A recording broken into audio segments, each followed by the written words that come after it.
Your Excellencies, you can take your seats as we wait for the other members of the summit to join.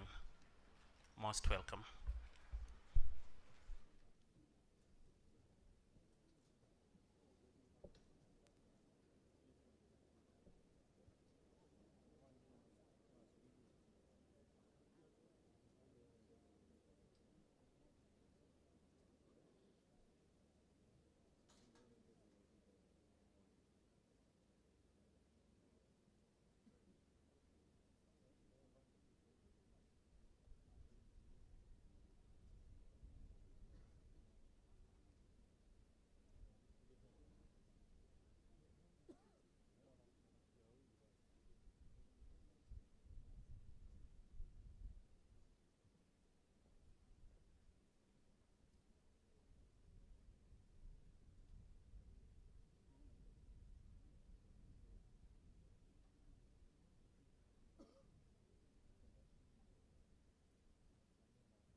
Ladies and gentlemen, let's rise up again to welcome our heads of state. Our heads of state, the summit members, will request you to be upstanding. And now I hand over to my colleagues, Co-Master of Ceremony Florence, to go on. Thank you so much and welcome. Thank you so much, Dr. Joey. You've done us well.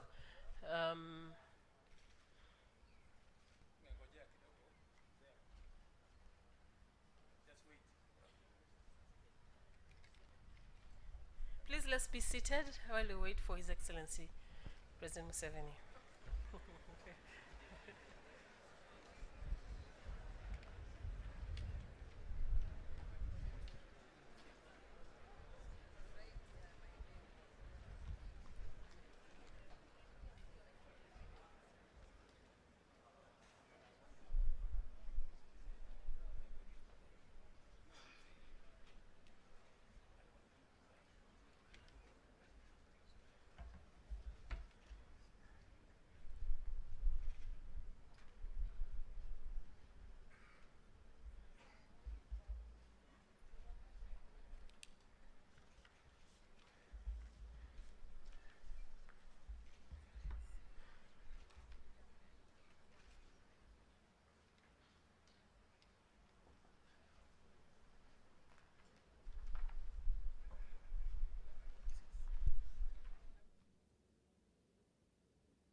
Ladies and gentlemen, let's rise to our feet.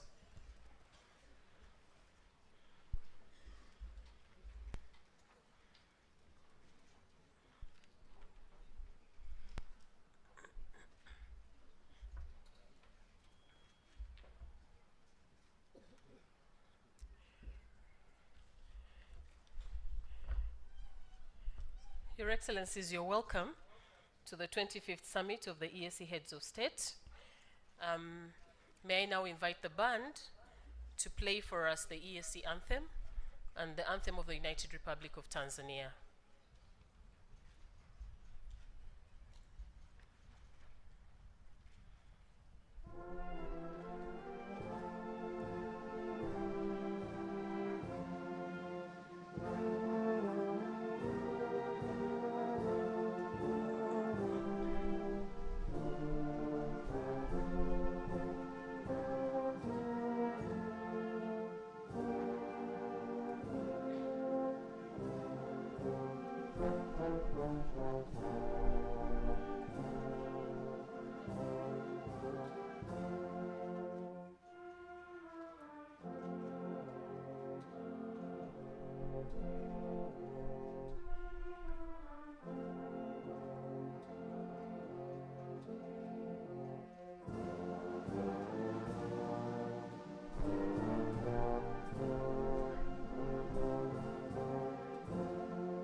Thank you very much, Your Excellencies. I request that you remain upstanding for a word of prayer.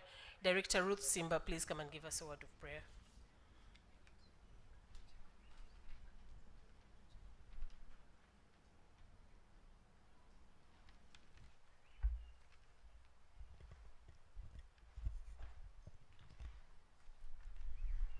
Your Excellencies, distinguished delegates, ladies and gentlemen, may we humbly bow our heads for a word of prayer.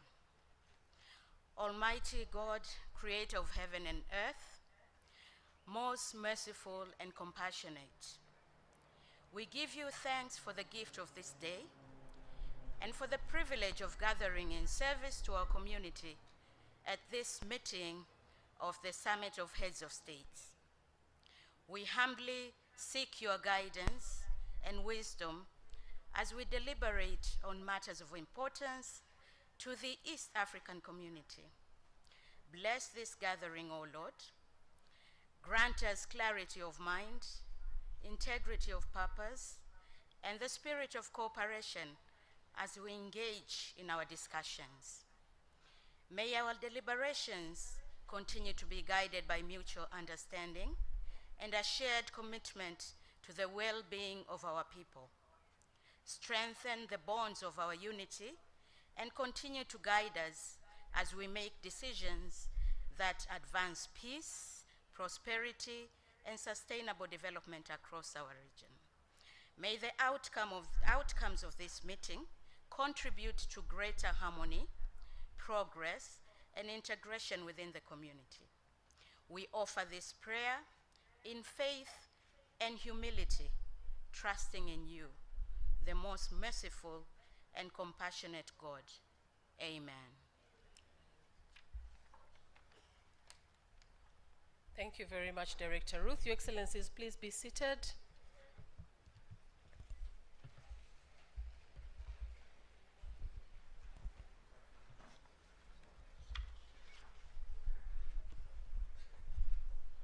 Your Excellency, Dr. William Samoei Ruto, President of the Republic of Kenya and Chairperson of the Summit of the EAC Heads of State. Your Excellency, Evariste Ndayishimiye, President of the Republic of Burundi and Chairperson of the African Union. Your Excellency, Yoweri Kaguta Museveni, President of the Republic of Uganda. Your Excellency, Samia Suluhu Hassan, President of the United Republic of Tanzania. Your Excellency, Hassan Sheikh Mohamud, President of the Federal Republic of Somalia. The Right Honorable Eusta Sengumuva, Prime Minister of the Republic of Burundi, representing His Excellency Paul Kagame, President of the Republic of Rwanda. Honorable Mande Semaya Kumba, Minister of Foreign Affairs and International Cooperation, representing His Excellency Salva Kiir Mayardit, President of the Republic of South Sudan. Honorable Floribat Anzuluni Isolokeshi, Minister of Regional Integration, representing His Excellency Felix Antoine Tshisekedi, President of the Democratic Republic of the Congo. Honorable Beatrice Askul Moi, Chairperson of the EAC Council of Ministers and Cabinet Secretary, Minister of EAC and Regional Development, Republic of Kenya. Honorable members of the Council of Ministers and other Cabinet Secretaries from the EAC partner states. Honorable Veronica Muweni Nduva, Secretary General of the EAC. Honorable members of the Coordination Committee and other permanent secretaries from the partner states. The Deputy Secretaries General, the Speaker of the East African Legislative Assembly, the Judge President of the East African Court of Justice, Mr. Amos Gabriel Makala, Regional Commissioner, Arusha, heads of EAC institutions, honorable members of the East African Legislative Assembly present, former Secretary Generals of the East African Community present here, the East African Business Council and other representatives of the business community and the private sector, members of the Diplomatic Corps, representatives of our development partners, distinguished guests, staff of the EAC organs and institutions, the media, invited guests, ladies and gentlemen. My name is Florence Ochago. I'm a principal legal officer of the Communique. And it's my pleasure this afternoon to direct the remaining bits of the program. I would like to take this opportunity to thank my colleague, Dr. James Joey, the Deputy Executive Secretary of the Kiswahili Commission, for having steered the program for the first part of the day. Your Excellencies, I now invite the Honorable Secretary General, Ms. Veronica Nduva, to welcome the heads of state to the 25th meeting of the EAC heads of state. Secretary General, welcome.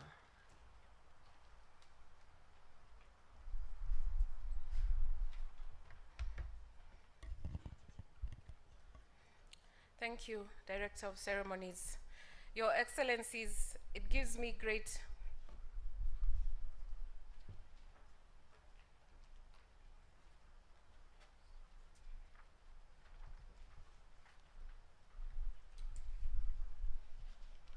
Pardon me, Your Excellencies.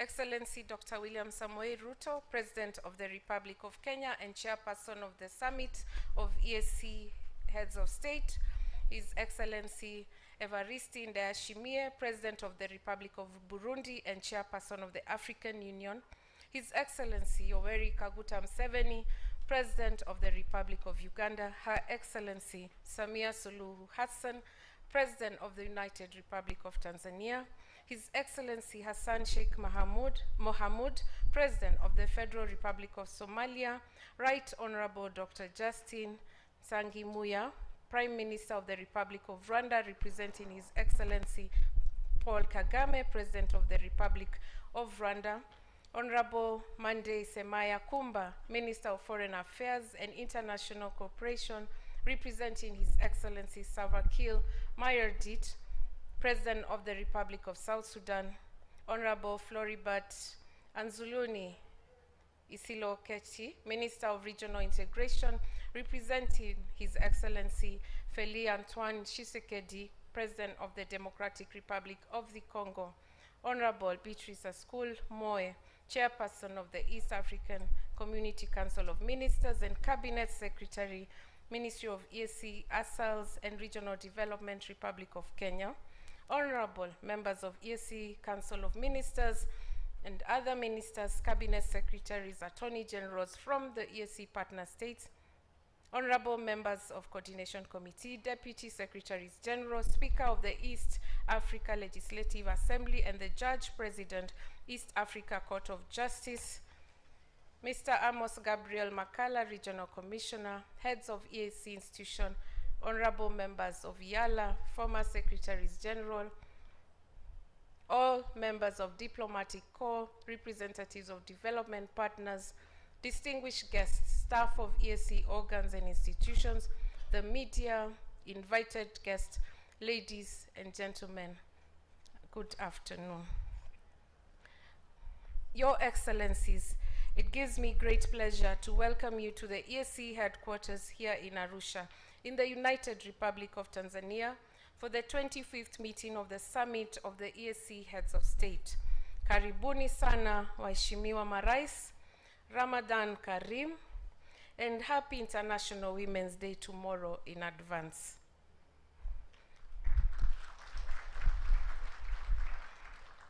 Allow me to begin by thanking His Excellency Dr. William Samoei Ruto, President of the Republic of Kenya and the Chairperson of the Summit, for the confidence expressed in my abilities by nominating me to the high office of Secretary General of the East African Community.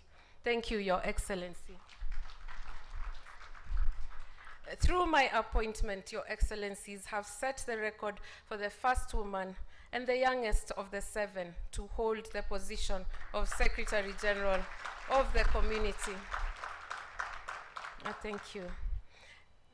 demonstrating the goodwill and confidence that your excellencies have in the abilities of women as leaders, thereby igniting the aspirations of many young women to take up the responsibilities in the public space in our community. I have diligently executed this role for the past 20 months, and I thank their excellencies for always being available to provide the necessary support and wisdom which has enabled me to execute the role effectively. This being the last opportunity for me to address you, your excellencies, as your Secretary General during our summit, I wish to thank you, your excellencies, for the guidance and support you have provided to me during my tenure and for openly receiving me whenever I have needed to access you in person. Thank you, your excellencies. Your excellencies, I assumed office at a delicate time when the EAC was facing institutional credibility challenges, financial constraints, and human resource limitation. I set my priorities as organizational stabilization, confidence rebuilding, and repositioning of the EAC as a people-centered community. Your excellencies, permit me to reflect on some of the milestones achieved by the community over the past 20 months where I have been in charge of the management and operations as Principal Executive Officer. I am handing over the mantle at a time when there are more women trading across our borders, especially in micro, small, and medium enterprises. The number of students crossing the borders to access education in other partner states has grown further, entrenching our integration. The visibility of the organs and institutions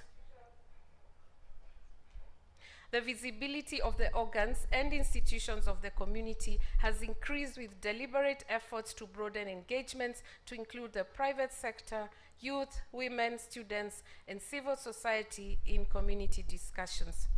The digital footprint of the EAC has been enhanced. The EAC currently stands out from other regional economic communities in Africa in the promotion of an open, safe, and secure digital future for all. Accountability and professionalism within the organs and institutions of the community has been strengthened through enhanced internal controls and updating administrative instructions and procedures. We have deliberately increased engagements with our development partners, resulting in increased technical and financial support to EAC programs and activities impacting our people. I take this opportunity to specifically thank the development partners who have continued to trust and who have continued to have trust and confidence in our capacity and have exercised true partnership by providing direct financial support to our organs and institutions. Your Excellencies, as I conclude, I would like to convey my deepest appreciation to the staff of the organs and institutions of the EAC, whose dedication and professionalism continues to drive the work of the community. I also wish to acknowledge the tireless efforts of the Council of Ministers, whose continued engagement and policy guidance has been instrumental in supporting the work of the community and advancing the regional agenda. Your Excellencies, despite the financial, operational, and geopolitical challenges that we have faced, I remain confident that the East African community remains strong, resilient, and firmly on course towards achieving the milestones and aspirations set out in the treaties. Your Excellencies, I wish you fruitful deliberations and look forward to renewed direction and impetus in the achievement of the objectives of the community. I wish to thank you for your kind attention. Asanteni sana. Thank you very much.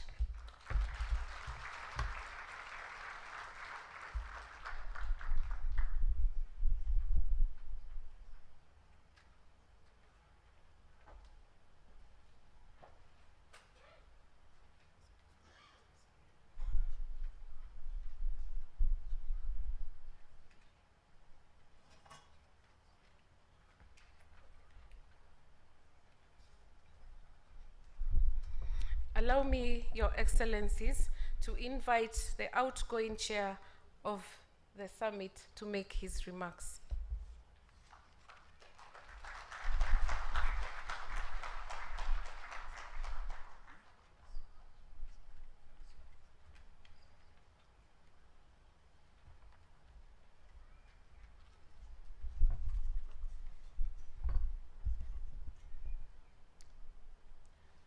Thank you very much, Madam Secretary General. Your Excellencies, heads of state and government, and representatives, distinguished guests, ladies and gentlemen, good afternoon. Hamjambo. I welcome you all to this 25th ordinary session of the East African Community Heads of State Summit. Let me begin by thanking you for entrusting me with the privilege of presiding over the affairs of our beloved community and serving as your chairperson since 30th November 2024. I am grateful to your excellencies for the diligent and gracious support extended to me during my tenure. When I assumed this role, I committed to prioritize key deliverables to drive our integration agenda. These include enhancing peace, security, stability, and economic development in the region, increasing intra-EAC trade and investment, strengthening private sector engagement, and the involvement of MSMEs in driving economic transformation, and accelerating the inclusion and the conclusion of the East African Community European Union Economic Partnership Agreement. Additionally, I committed to address non-tariff barriers to trade by enhancing infrastructure connectivity and regulatory harmonization, and progressing our shared aspiration for a political federation. I am delighted to report that we have made significant progress on these key areas, and as a result, our community is marching forward towards an even more integrated and prosperous future. Our commitment to enhance peace, stability, and economic development in the region. The community partnered with other stakeholders to address some of the peace and security challenges affecting our region, especially in the Eastern DRC. You may recall that under the East Africa-led Nairobi process on the restoration of peace and security in Eastern DRC, we agreed to adopt a coordinated approach and merge the Luanda and EAC-led Nairobi processes. Subsequently, President Mnangagwa, the then chairperson of the Southern Africa Development Community, and I engaged several times on this matter, and I wish to confirm that the African process towards restoring peace and security in Eastern DRC is now fully under the leadership of the African Union.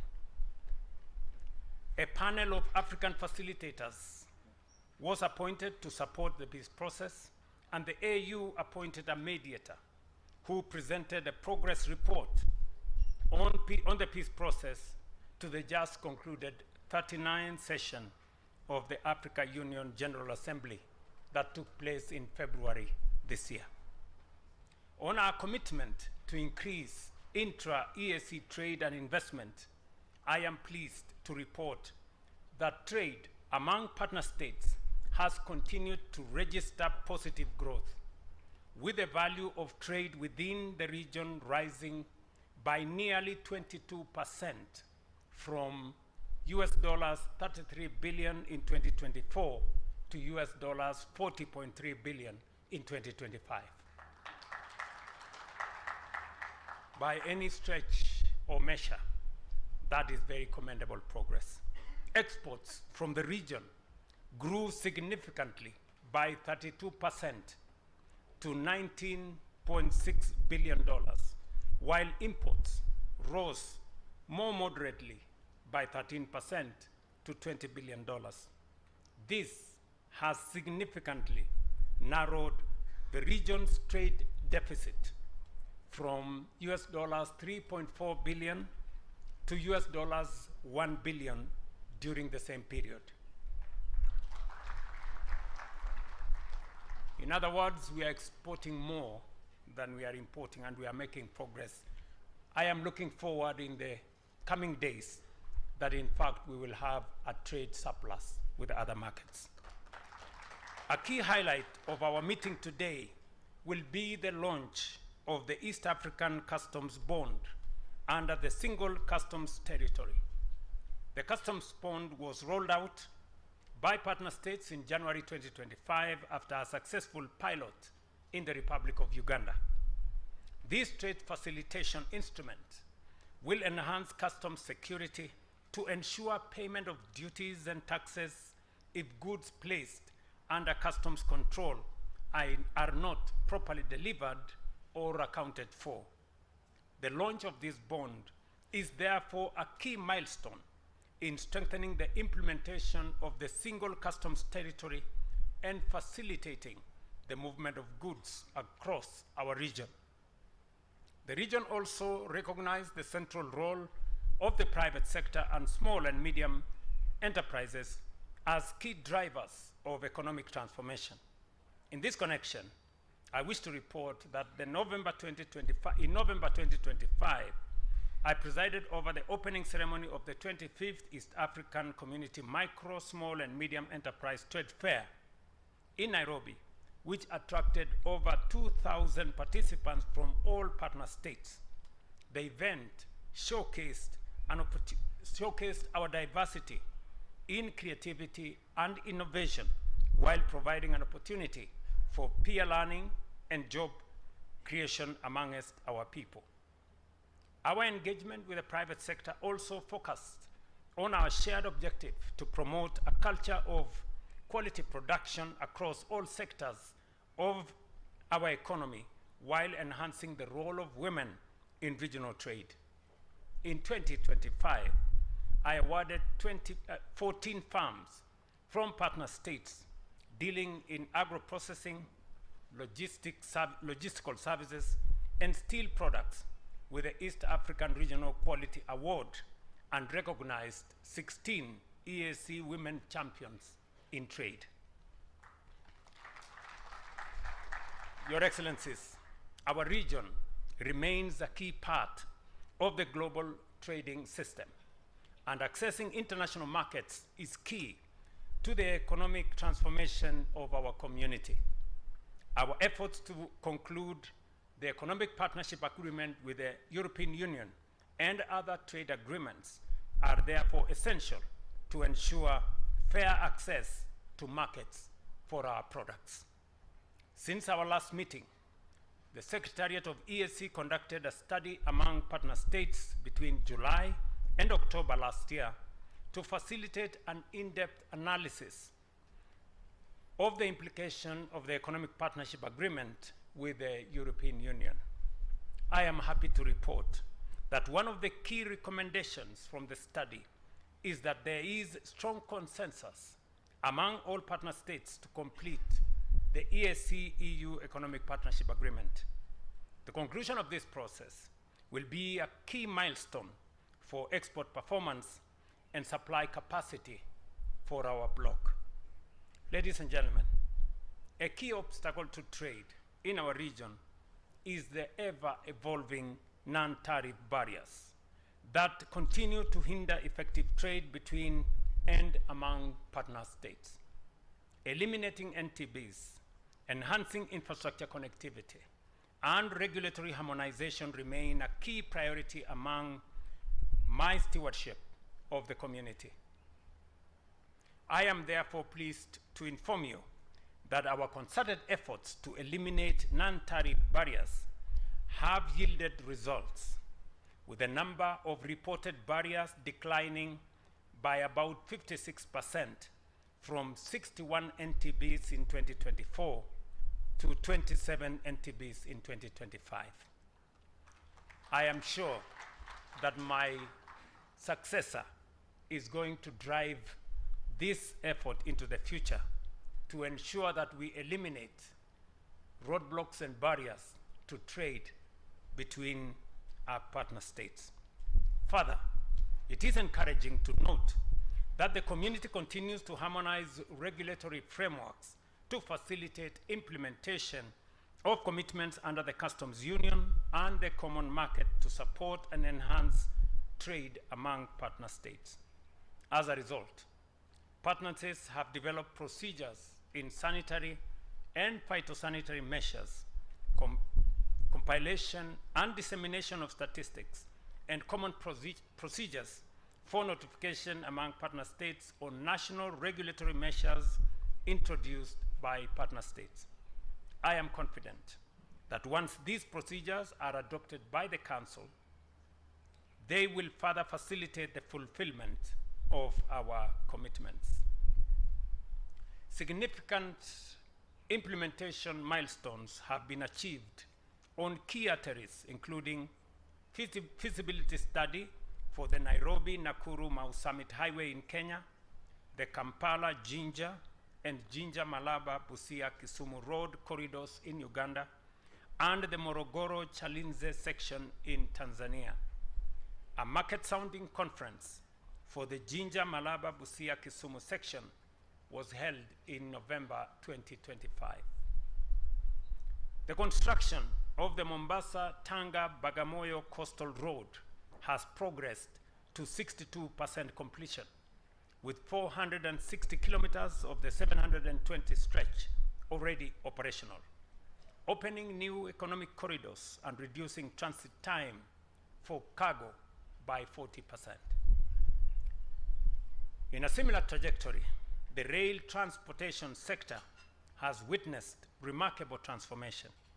The Kenya-Uganda Standard Gauge Railway Agreement, signed in March 2025, commits both nations to completing the Nairobi-Kampala link by 2028, cutting travel time from 14 hours to 4 hours and freight costs by 35%. In fact, on 20th this month, we will be launching the actual construction of the road of the rail in Kisumu with President Museveni here. The Tanzania SGR services, which started on 14th June 2024, move an average of 10,000 passengers a day from Dar es Salaam to Dodoma, while freight services from Pugu Station to Ihumwas ICF started on 27 June last year, a great stride in our community. On inland lake transportation, the Lake Victoria Transport Corridor has been revitalized through the commissioning of 6 locally constructed cargo vessels in the past 3 years, with a combined capacity of 3,500 tons, increasing cargo movement across the lake to 890,000 tons annually. Your Excellencies, on the services sector, regional tourism has experienced growth through our unified approach. The EAC participation in the Berlin International Tourism Bus in March 2025 as a single destination showcased our collective tourism potential to 10,000 international exhibitors and 160,000 visitors. In terms of people-to-people and intergovernmental cooperation, 3 partner states, Kenya, Uganda, and Tanzania, successfully hosted the African Nations Championships, CHAN, registering very remarkable progress. I am confident that we have set the tone, and with the investments we are making in sporting infrastructure, we are moving beyond our traditional athletics to competitive and commercialized sports and sporting value chains that will create jobs for our people. Our commitment to value chains in sports remains steadfast as we prepare again to jointly host the Africa Cup of Nations tournament next year. Your Excellencies, the community continues to make progress in advancing regional digital integration as a critical pillar of our economic transformation and the realization of the EAC single digital market. In September 2025, the EAC adopted the United Nations Global Digital Compact, which promotes an open, safe, and secure digital future for all of us. In July 2025, the EAC joined the Artificial Intelligence for Good Impact initiative, which seeks to drive meaningful change using AI technologies and telecommunications, advance global AI capacity, and provide a platform to democratize AI education and foster global capacity building. These steps are building blocks for a trusted, interoperable, and inclusive digital economy that supports trade, financial integration, innovation, and service delivery across our borders. Excellencies, looking ahead, there is need to explore new frontiers of cooperation that address the growing needs of our people. The community has the opportunity to leverage emerging technologies to drive economic transformation for our youthful population. A deliberate and strategic focus on development of integrated digital infrastructure, harmonization of ICT policies, and promotion of digital literacy across the region can leapfrog the development of our region by connecting business and governments while creating immense opportunities for our people. Consolidating value addition in textile also presents immediate opportunities. The EAC must harmonize textile standards, provide resources for ginning and spinning factories, and jointly market EAC textile to global buyers.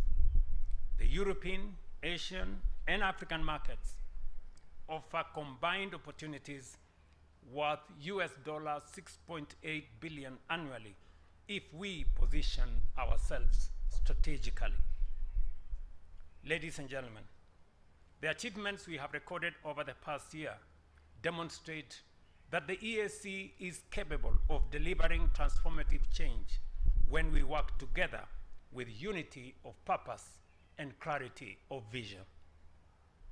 While we celebrate these achievements, we must acknowledge persistent challenges that require our collective resolve and action.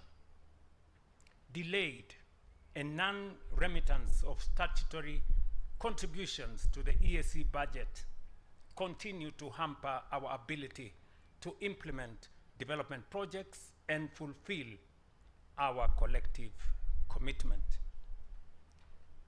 This challenge heavily undermines our financial sustainability, viability, and capability as a regional organization capable of delivering on our promises to our citizens. It is therefore our noble duty to honor our respective financial obligations to the community promptly, to build a resilient, credible, and fully equipped community capable of delivering on our aspirations. Let me report that this morning we made in this summit some very consequential decisions.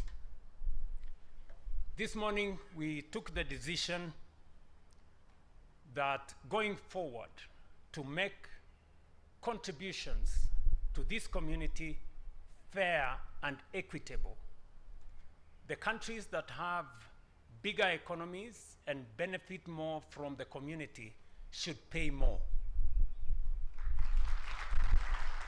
And therefore, we have agreed to change the contribution formula from a contribution that every country contributes equally. We have improved what was suggested by our Council of Ministers. They had recommended 65% equally and 35% through assessed contribution. And we have made the decision that the contributions will be 50% equally and 50% by assessed contribution. That way, countries that have bigger economies and benefit more from the community will pay more. And those that have smaller economies and does not benefit as much will pay equitably. So we have also taken the decision this morning that to alleviate the burden on countries that have arrears, we have also agreed that the community will waive 50% of the arrears, and the 50% remaining should be paid within 2 years. We have also agreed on some consequential decisions on how to run the affairs of our community, because the statute that established the community was formatted when we had only 3 countries, and there was no need for a quorum. It is increasingly becoming difficult to get consensus of all countries now that we are 8 and counting. We have therefore taken the decision that decisions of the community will be made by consensus or by 65% of members. That will make our community much more effective and efficient. We have also taken the decision this morning that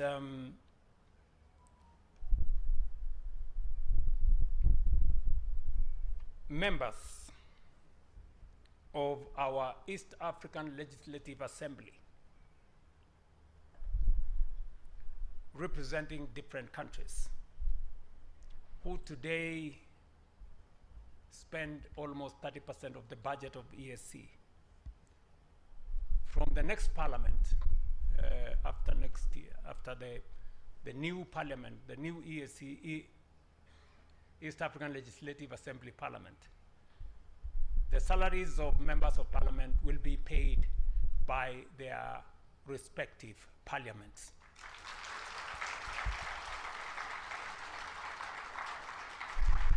That will significantly reduce the burden on the East African community, so that we can spend more resources in making sure that we have an effective East African community.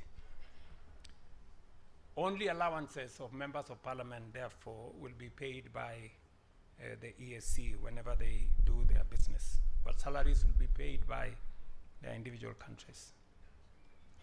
We have also taken the decision,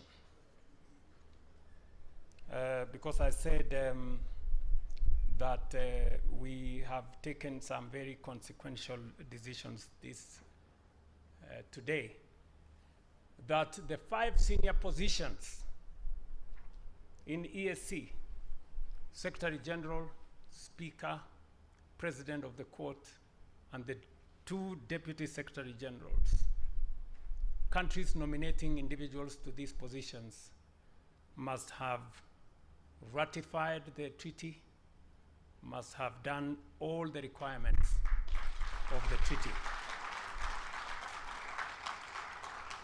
so that we can look into the future and make sure that the political will to belong and to be part of this community is registered by all member states. And finally, we have also taken the decision that the salaries of our employees as the East African community have not been reviewed for the last, we are told, since 2006. And therefore, we have taken the decision that there will be a review of salaries beginning January next year.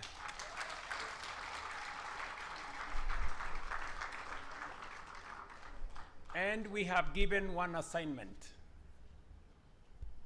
The issues we have mentioned here are not subject to any other discussion by any other person.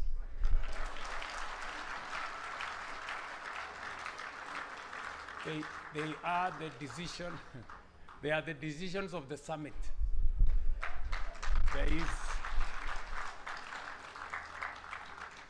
There is a tendency for bureaucracy to go and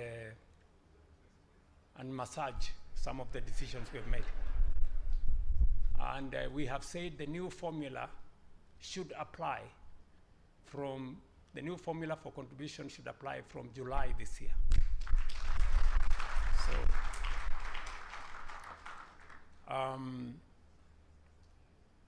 we have given one assignment to our Council of Ministers. Now that the contribution structure has been made fairer and easier for countries to attain their obligations, going into the future, we need to agree on those who are suggesting, countries, partner states that are suggesting nominations for senior positions. They must be up to date with all their obligations for them to be able to make those suggestions. Ladies and gentlemen, I have really enjoyed working with many actors, especially my colleagues, heads of state, on these very serious matters. I have applied my mind to it. We have had consultations and discussions with my colleagues, and I want to thank them for their immense contribution and support. As I hand over the chairmanship of the EAC Summit, I take this opportunity to register my sincere appreciation to all members of the Summit of the EAC Heads of State for the goodwill and cooperation extended to me and to the Republic of Kenya since 30th November 2024, when I assumed the position as chair of the EAC. I also wish to commend the Council of Ministers for their dedication and excellent work that they have done to further the integration of our region. I also express my appreciation to the staff of the community for the role they continue to play in steering the EAC to greater heights. In particular, I congratulate the Secretary General, Veronica Nduva, for successfully steering and realigning the community over the 20 months that she has been in charge. In the same vein, I wish to congratulate the newly appointed Secretary General, who will be named shortly, as you take up the mantle. We are counting on you to build on the efforts of your predecessors and take the community to the next level. Finally, I wish the incoming chair great success as they steer the community towards the realization of our common vision of a prosperous East African region. I thank you.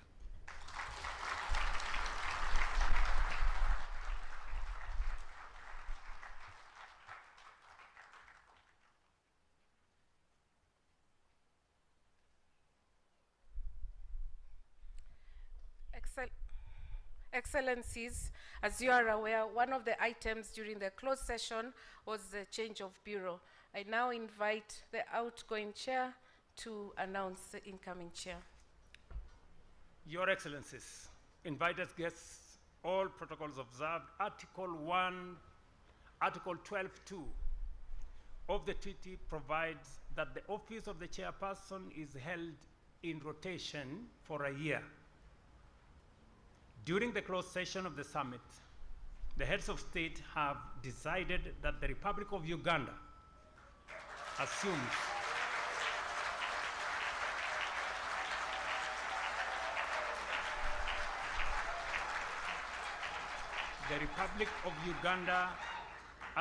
the chair, and the Republic of Rwanda will be the rapporteur.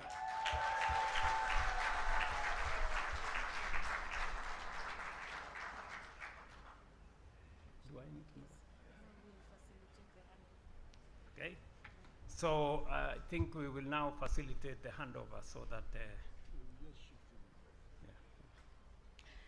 Excellencies, incoming chair and outgoing chair, this is the time to do the official handover.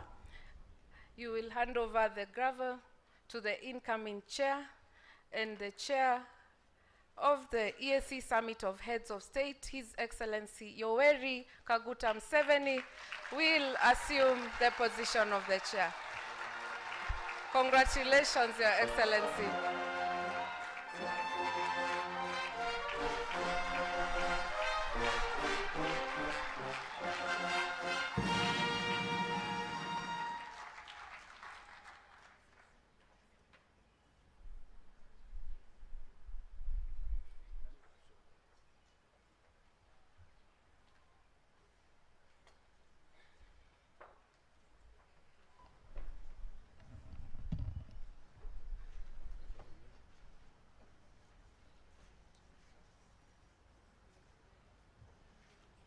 I now call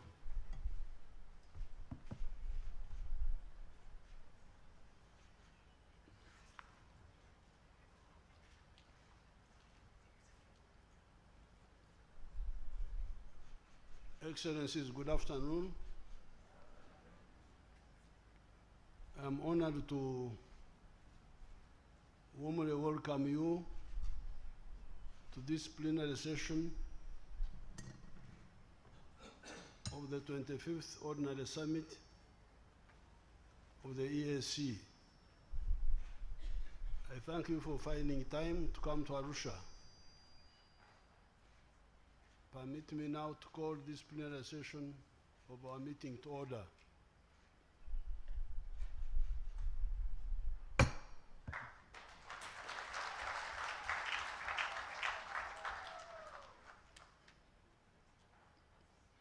Secretary General, please confirm that all members of the summit are here, all represented. Thank you, Honorable Chair. With the presence, according to our rules of procedure of the conduct of the meeting, with the presence of the Republic of Kenya, the Republic of Burundi, the Republic of Uganda, the United Republic of Tanzania, the Federal Republic of Somalia, the Republic of Rwanda, the Republic of South Sudan, and the Republic of the Democratic Republic of the Congo, I hereby wish to confirm that the Bureau is constituted. Excellencies, the provisional agenda was circulated before the meeting. Are there any objections to the adoption of the agenda?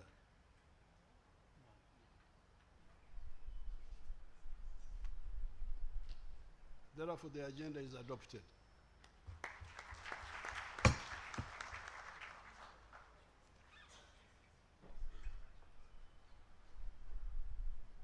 Before we commence the substantive business, I would like to, one, thank Her Excellency Mama Samia Suluhu Hassan for the hospitality extended to all delegations since we arrived in Arusha. Tunamshukuru Mama Samia.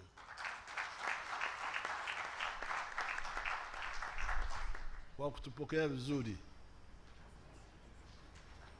Secondly, I want to thank the outgoing chairperson, His Excellency William Ruto, for ably steering the community over the past 1 year.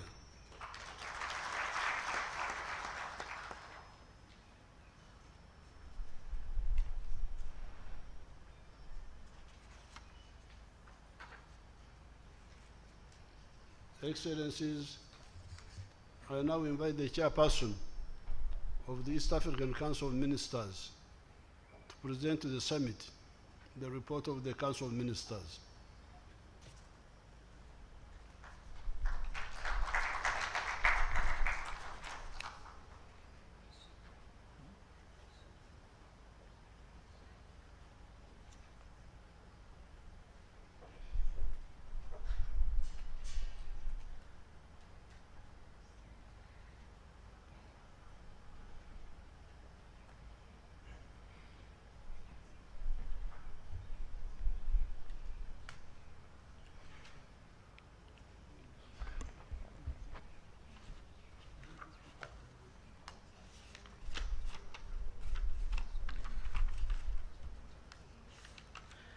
Your Excellencies, allow me to ride on already established protocol. Your Excellencies, allow me on behalf of the Council of Ministers to express sincere appreciation for your continued leadership, guidance, and commitment to the East Africa Community Integration Agenda. Your support remains central to the progress and achievements recorded by the community. Your Excellencies, the theme of this 25th Ordinary Summit of the East Africa Head of States is deepening integration for improved livelihoods of East Africa community citizens. It reflects a community commitment to strengthening regional integration as a pathway to enhance economic opportunities, promote sustainable development, and improve the quality of life of the people of East Africa. Your Excellencies, it is my honor to present the report of the Council for the period 30th November 2024 to 31st December 2025, highlighting key progress made in advancing the objectives of the community under the pillars of custom union, common market, monetary union, and political federation. Under the custom union pillar, the region recorded notable growth in trade. Total international mechanisms and mechanized trade increased from US $33 billion in the third quarter of 2024 to US $40.3 billion in the third quarter of 2025, representing a growth of 21.9%.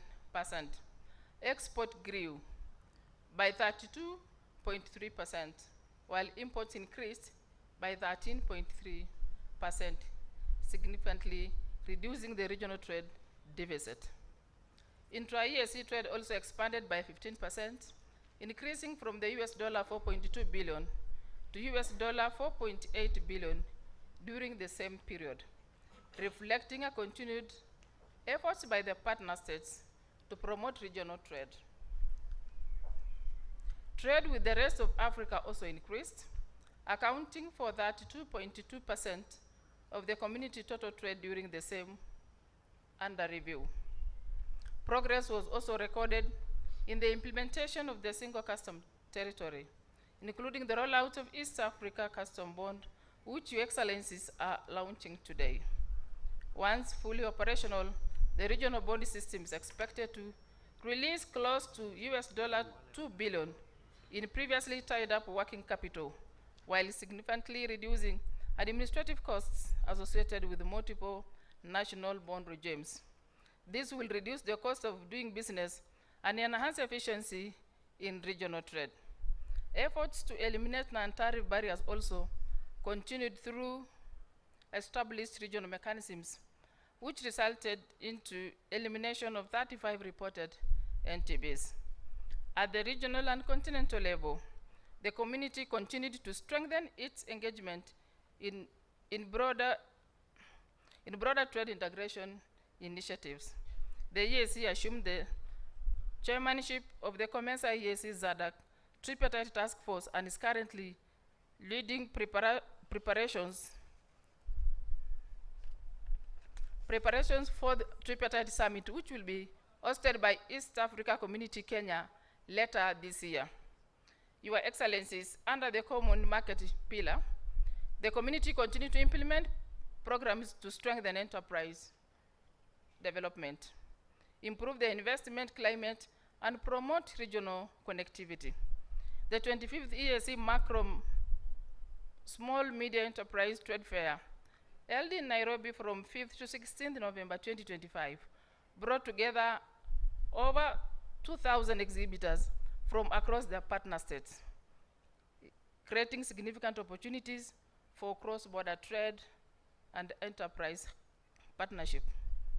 To improve the regional investment climate, the community adopted the East Africa Community Principles of Harmonization of Investment Laws to guide partner states in aligning their national investment frameworks. In the aviation sector, the community inaugurated the East Africa Center for Aviation Medicine in Nairobi in collaboration with the Kenya Civil Aviation Authority. The center will provide standardization regional aeromedical medical oversight training. The community also unveiled the new regional tourism brand, Visit East Africa, Feel the Vibe, to the international market during the International Tourism Boas in Benin in March 2025. The initiative seeks to promote EAC as a single tourism destination and increase international tourists' arrivals. In addition, the community developed a regional framework on pandemic prevention, preparedness, and response aimed at strengthening public health resilience across the partner states. Your Excellencies, under the Monetary Union pillar, the community continued implementing the revised roadmap towards the establishment of East Africa Monetary Union. The community also adopted a framework for coordination of monetary and fiscal policies as an EAC cross-border payment system master plan to guide modernization and integration of payment systems across the region. Your Excellencies, under the political federation pillar, the community has continued to engage in stakeholders consultations on the draft constitution of the EAC Political Confederation. The community also remained actively engaged in supporting regional peace and security initiatives, including the EAC-led Nairobi process for peace in Eastern DRC. Your Excellencies, the community has also finalized the 7th EAC Development Strategy for the period 2026-2027 to 2030-2031, which Your Excellencies will be launching during this summit. The strategy is anchored on the vision of attaining an integrated, stable, and resilient EAC that ensures shared prosperity for all East Africans. Your Excellencies will also recall the continued involvement of the youth in the integration process through the EAC Secondary School essay writing competition. During this summit, Your Excellencies will recognize and award the regional winners of 2024 competition. The Council commends these students for their creativity, dedication, and the thoughtful contributions towards the advancing the ideals of EAC integration among the youth. Your Excellencies, allow me to express appreciation to my colleagues, the members of the Council, the Secretary General, the Speaker of the East Africa Legislative Assembly, the Judge President of the East Africa Court of Justice, and the staff of the community organs and institutions for their continued dedication to advancing the EAC integration agenda. Your Excellencies, the details of what the community has achieved during the period under review are contained in the report of the Council to the Summit, which has been submitted to you, Your Excellencies. I thank you so much for your attention.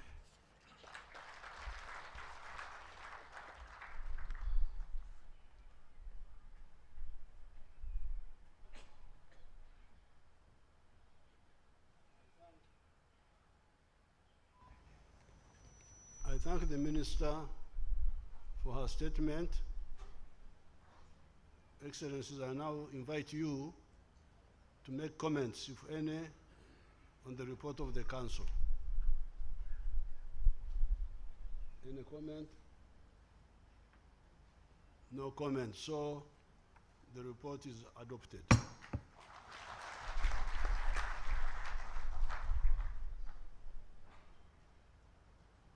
I will now make my statement.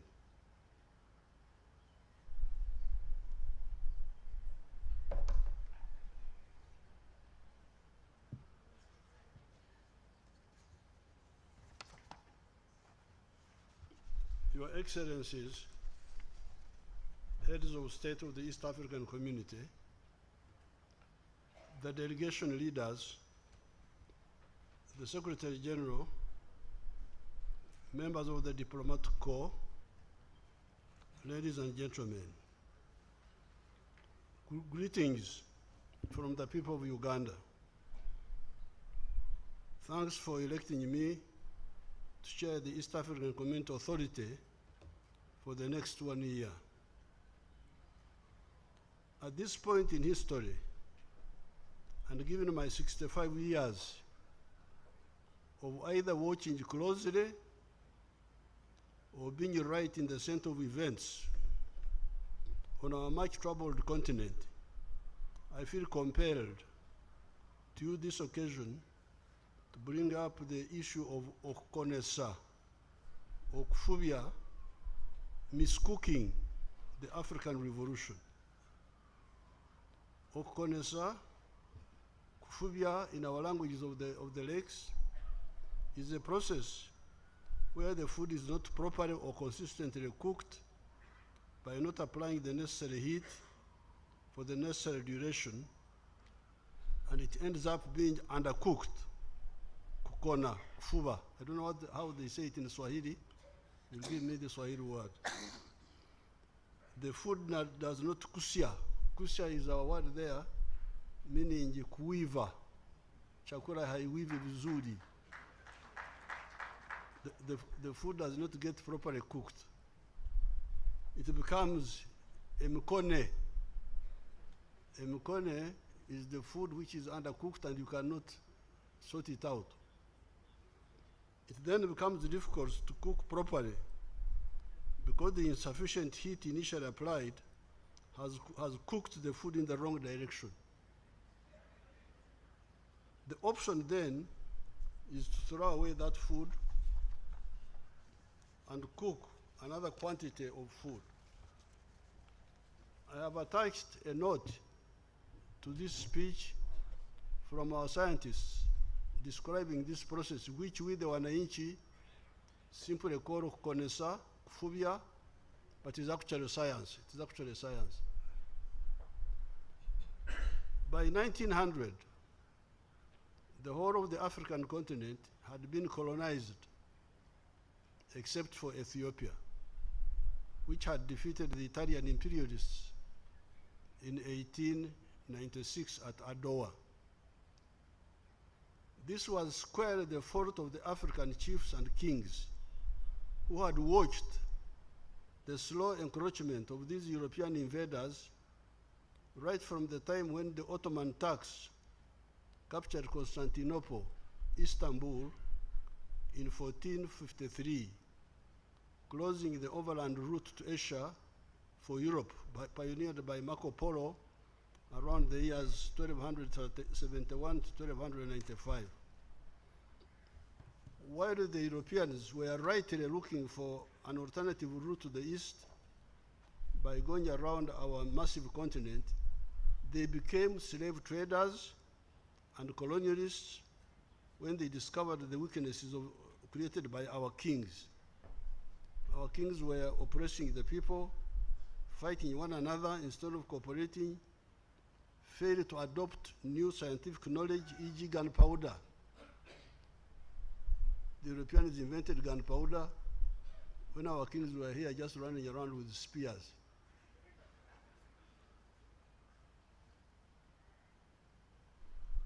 Many of the kings participated in the slave trade, selling our people. The Bible says the wages of sin is death. It says in the book of the Romans, chapter 6, verse 23.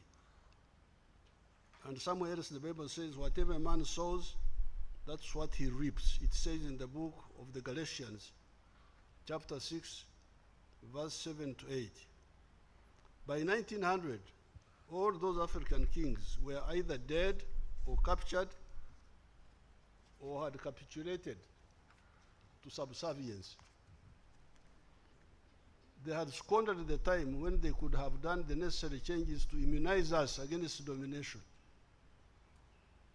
Ever since 1498, when Vasco da Gama passed by the East African coast, here in Zanzibar, Mombasa, attacked Mombasa, Vasco da Gama actually attacked Mombasa, and continued to India.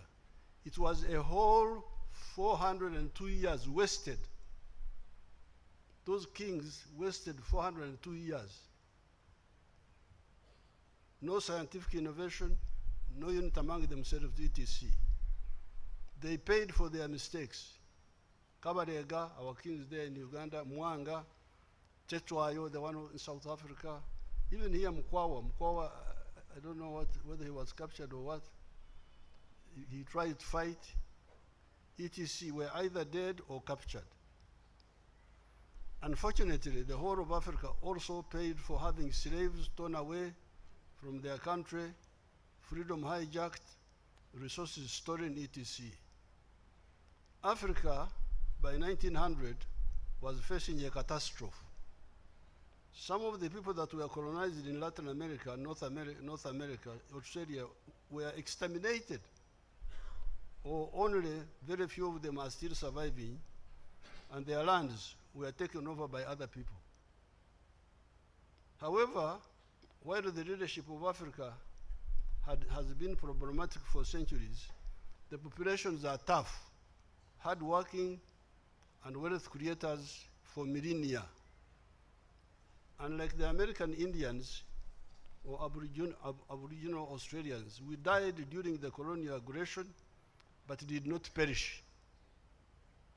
Our cattle, goats, sheep, chicken, etc., that stay with us in our hearts, had long vaccinated us against the deadly zoonotic diseases between man and animals that had exterminated the other indigenous peoples.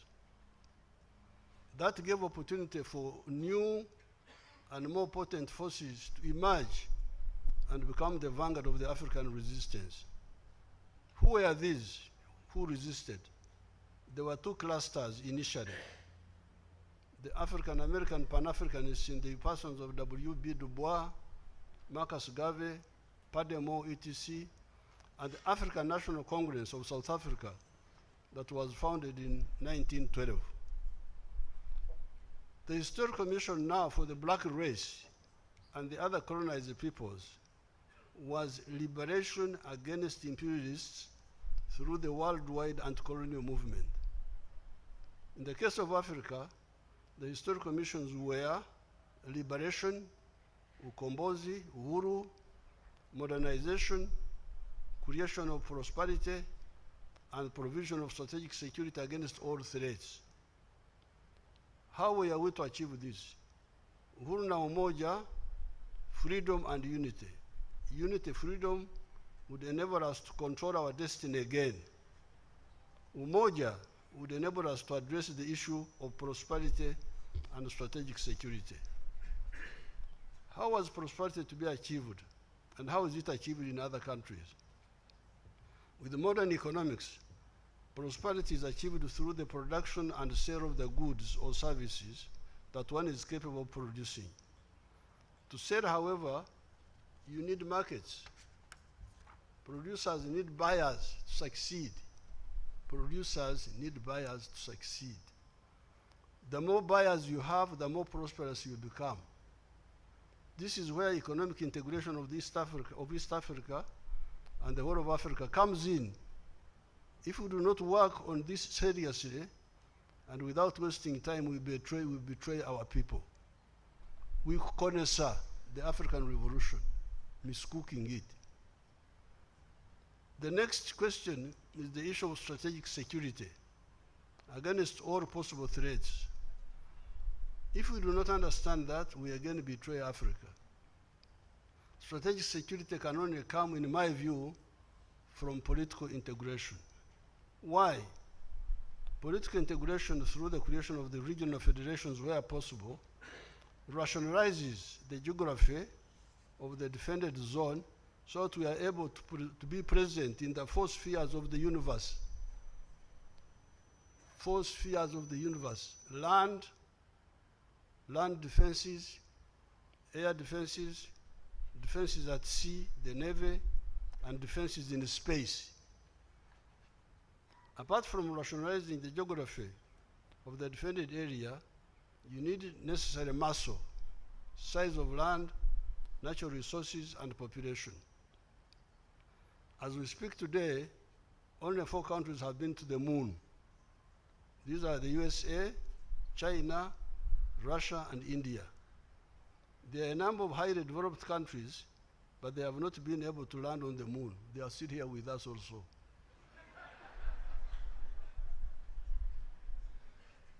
Is there something to size? In any case, there is no harm in having a big political unit through the political integration, where possible, to conclude, where possible.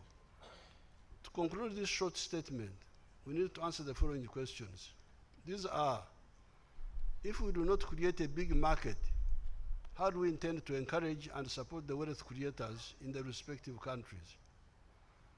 If we do not create a big and reliable market for our wealth creators, how do businesses expand to produce more products, create more jobs, and pay more taxes? The answer is, if we are not able, no, the other question is, if you are not able to operate in the four spheres, land, air, sea, and space, how do we hope to guarantee our strategic security?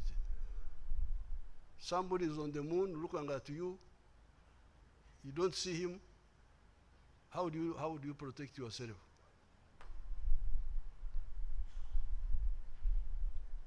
The ancient area of Africa, East Africa, given the potential to unite all our people around Swahili language, has the capacity to create prosperity and also ensure the strategic security of the black race. Historically speaking, if we use the dedication to the four historical missions, we discover that the patriots that fulfilled their mandate were Mwalimu Nyerere, Sheikh Aman Abed Karume, Sekou Toure, Nkrumah, and Modibo Keita. Of these efforts, it's only Tanzania that has sustained the success of economic and political integration. We must salute Tanzania. They are a shining example. Even the struggle for Uhuru liberation was not easy because we had collaborators.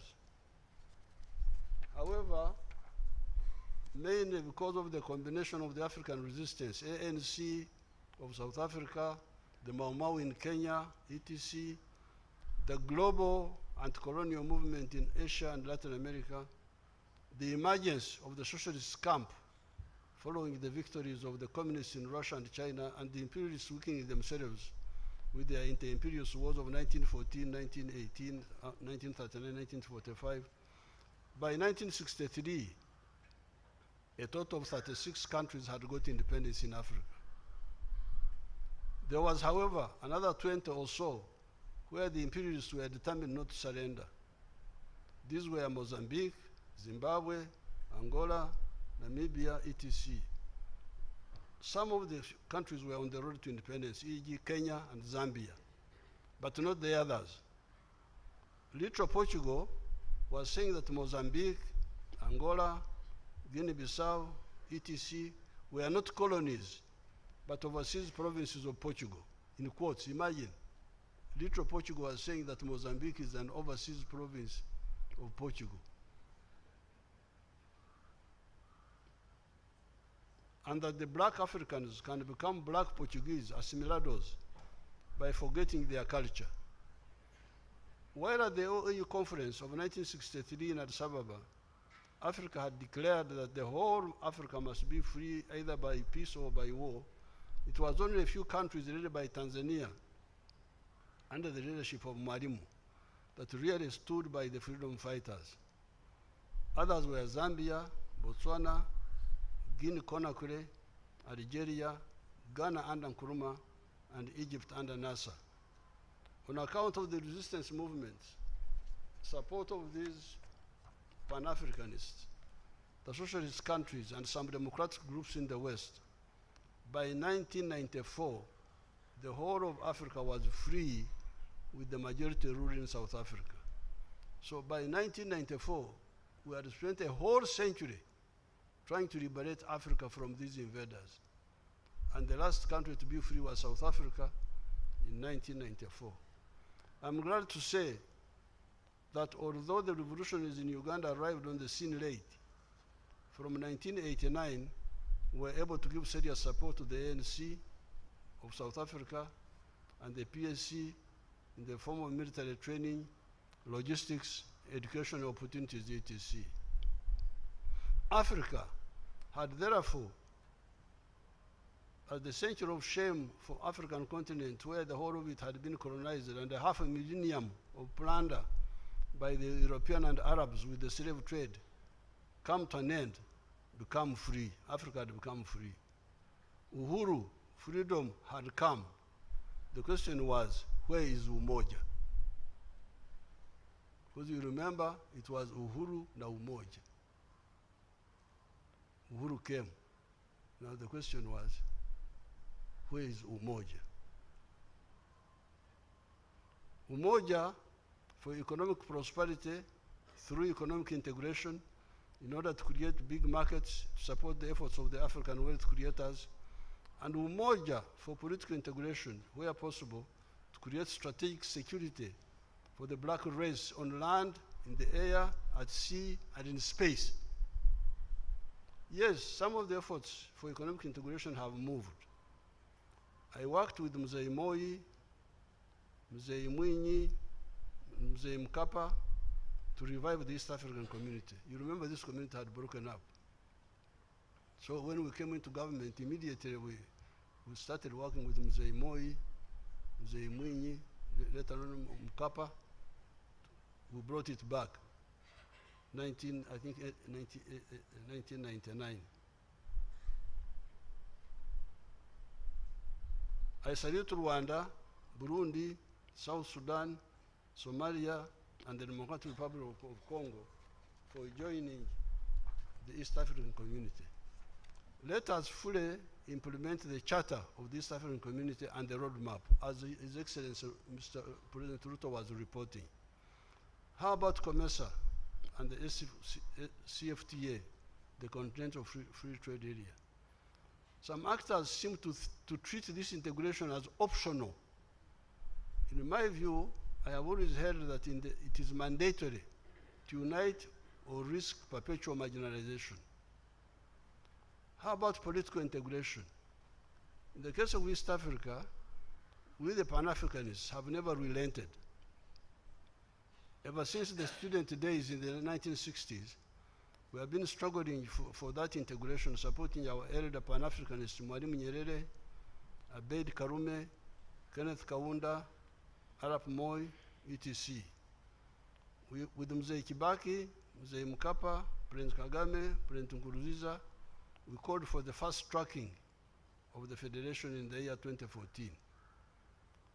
However, on account of the awkwardness of the African Revolution, seeing what is happening in much of Africa, instead of Uhuru na Umoja, in many countries, in many areas, we have got Uhuru na Uhasama. Is it Uhasama?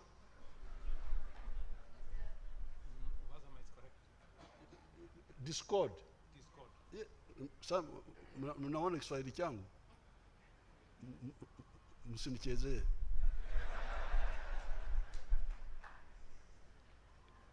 So instead of Uhuru na Umoja, we have Uhuru na Uhasama, freedom and discord. In Uganda, we have a Uganda proverb. It goes like this. Ekitata muhima tekimumala konte.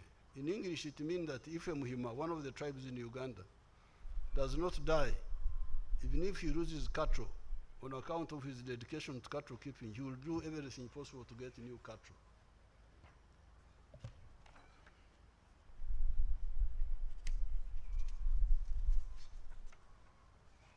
Africa is still there.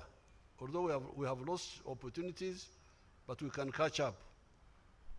What is the consequence of Uhuru na Uhasama? Uhuru na Uhasama instead of Uhuru na Umoja. Economic stagnation and the suffering of the populations. What is generating the migration of the African youth that are dying in the Mediterranean Sea going to Europe? It is the narrowness of the money economy of Africa that does not create necessary jobs. One of the consequences of not fully integrating our markets, investors get frustrated when they cannot export within even the East African community. The GDP of Africa today the GDP of the whole of Africa is US dollars 3.6 trillion. The whole of Africa. Africa yote. The GDP is 3.6 trillion. That of the USA is US dollars 31.82 trillion. The GDP of USA is bigger than the one of Africa, more than 10 times. China is now 20.6 trillion. India is US dollars 4.18 trillion. Even little South Korea has got a GDP of US dollars 1.86 trillion. One may ask, why does the little South Korea have the that GDP size? One factor is that South Korea, because of the Cold War politics, benefited a lot from the USA market. However, in our Luganda language we say, Omugo oguli kumulirano tegobango. The stick in the neighbor's house will not help you to scare away the leopard. If the leopard comes to attack you, you are not going to say, I get a stick from the neighbor to chase the leopard. You must have your own stick in your own house. You need your own stick in your own house. You have seen Mr. Trump recently threatening tariffs on South Korea and others. The question we need to ask is, does size of the domestic market matter in terms of attracting investments, domestic or foreign? Because we have got economists, professors, what have you, they are very many.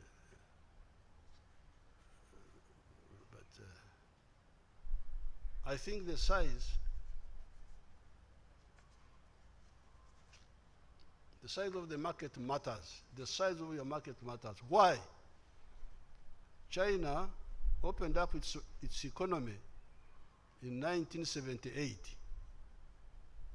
when many of the African countries were already under the pastoralism of the World Bank and the IMF, were already investing, implementing structural adjustment, all those things, etc. The Chinese are still communists. Chinese are communists. Yesterday, today, tomorrow.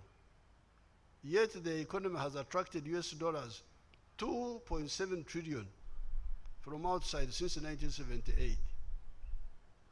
While the whole of Africa has attracted US dollars 1.8 trillion. The GDP of China in 1978 was US dollars 149 billion. 149 billion, that's what it was in 1978, the GDP of China. It is now US dollars 20.6 trillion.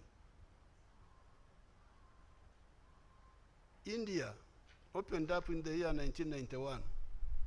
Since that time, it has attracted US dollars 1.2 trillion in foreign investments. By that time, the GDP of India was US dollars 270 billion, small. India's GDP is now US dollars 4.18 trillion. The three richest countries in the world today are all big countries, big land mass and big population. While we look for foreign markets, the reliable core market is the internal one. It is guaranteed. The richest countries are the USA, China, and India. I appeal to the youth of East Africa, to go back to Uhuru na Umoja. Recently, I met some Gen Z from Kenya. They came to Uganda, that they are experts in organizing riots.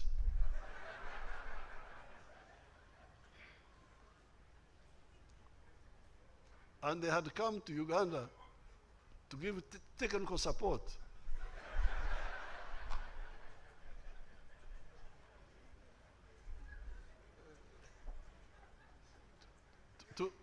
to the Ugandan Gen Z, how to riot.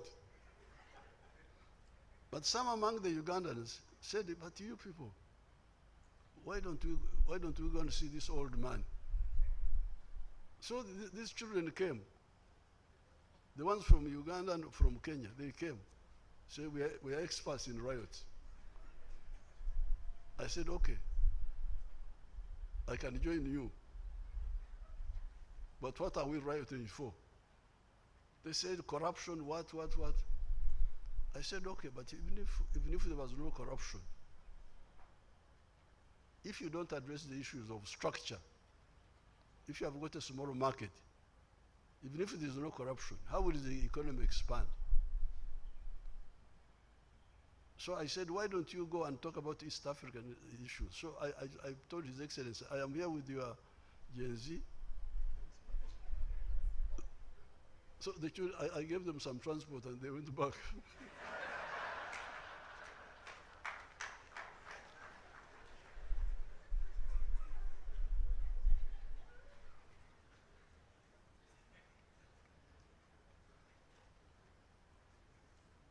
I appeal to the youth of East Africa to go back to Uhuru na Umoja. This Uhuru na Uhasama is really a disaster. I had the Last Supper with Mwalimu in a house near here in Arusha. Mr. Butiku and Mr. Marwa Adam were present. When I arrived for the dinner, I saw a Tanzanian girl who spoke Chihaya, whom I knew, standing on the veranda waiting for me. She was one of Mwalimu's aides. I greeted her in the Chihaya, which is close to the dialects of Uganda. Wabonaki, I said. She answered, Tinka boine kantushana na boneiwe. Abahaya mwachurra. Mwachurra echo. The greeting is in the form of a question. The question is, what have you seen? The answer is, I have seen nothing special except you now. Then I asked, Nokorono Mugursi, you work with Mzee these days? Her answer was yes. Mwalimu overheard us. He asked, Mnasema lugha gani? Mwalimu asked us, he didn't know. What language are you speaking? I explained to Mwalimu that all the dialects up to Mwanza are close to Rinyankore, my dialect. I was surprised Mwalimu did not know that. Even the Kisukuma, Chinyamwezi, and other dialects in Tanzania, Rwanda, Burundi, Kenya, DRC are close to the dialects of Uganda. Swahili contains a lot of words from the dialects of Bara kule kwetu, huko ndani, inland Africa. What God has put together, man shall not put asunder. It says in the book of Mark, chapter 10, verse 9. During that Last Supper with Mwalimu, here in Arusha, I was discussing with him the very issues I'm telling you now. God bless you.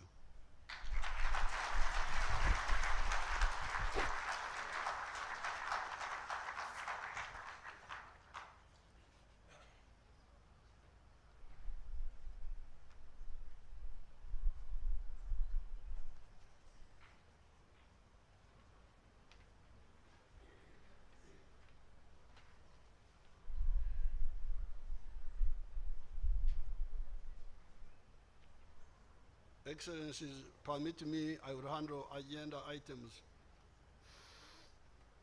3 and 4 together.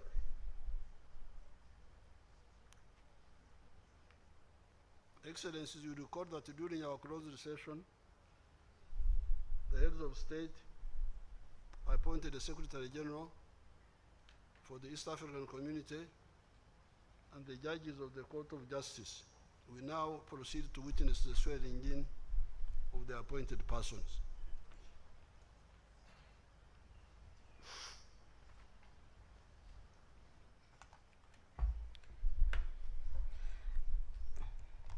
Excellencies, I will now proceed to introduce the new Secretary General to the plenary that has been appointed by the summit, and I will request the registrar of the court to prepare for the swearing in of the Secretary General and the judges appointed.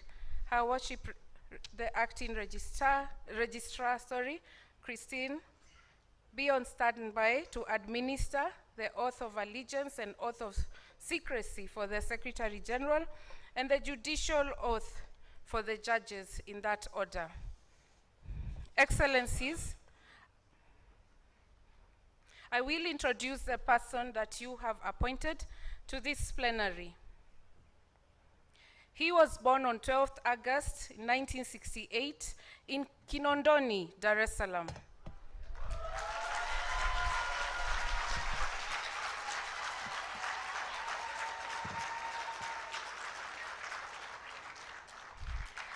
He is an East African of Tanzanian origin and is a holder of a master's degree in economic policy management from Makerere University and a bachelor degree of arts in economics from the University of Dar es Salaam. He defines himself as highly motivated, conscientious, and committed civil servant with 28 years experience in civil service.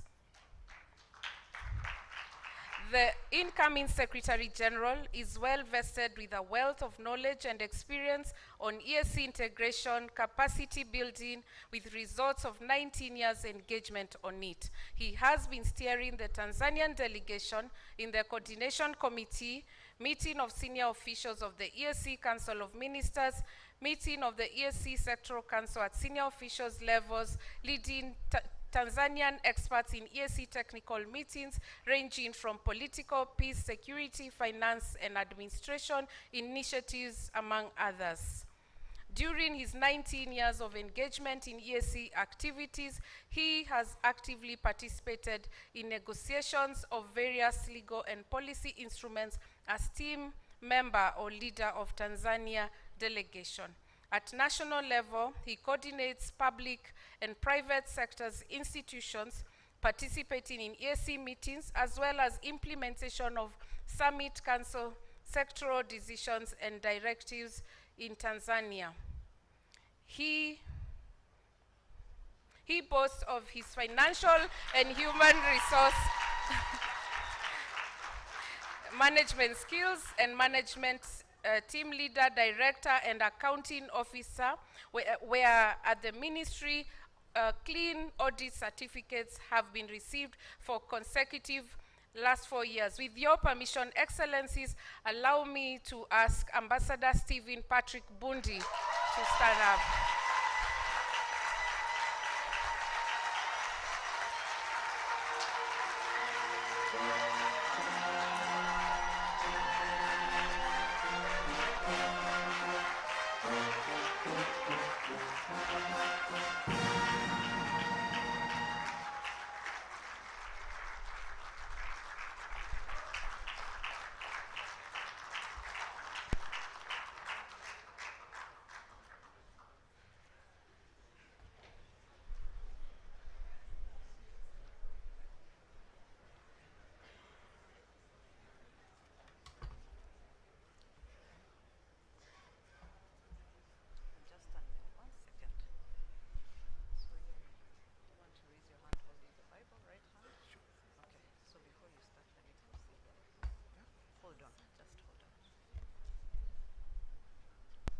Excellencies, please allow me to stand on the already established protocols.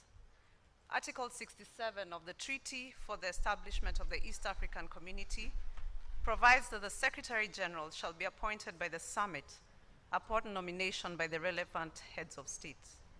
The United Republic of Tanzania has accordingly recommended a candidate for appointment by the summit. My name is Christine Mutimura, the Acting Registrar of the East African Court of Justice. And my role today is to administer the oaths of the Secretary General and the judges of the East African Court of Justice as provided for in Section 3 of the East African Community Oaths Act of 2019.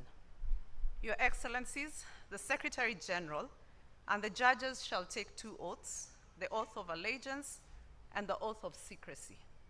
The oaths are pledged by them to bear true allegiance to the East African community and to truly serve the community without fear or favor as Secretary General and as judges of the East African community.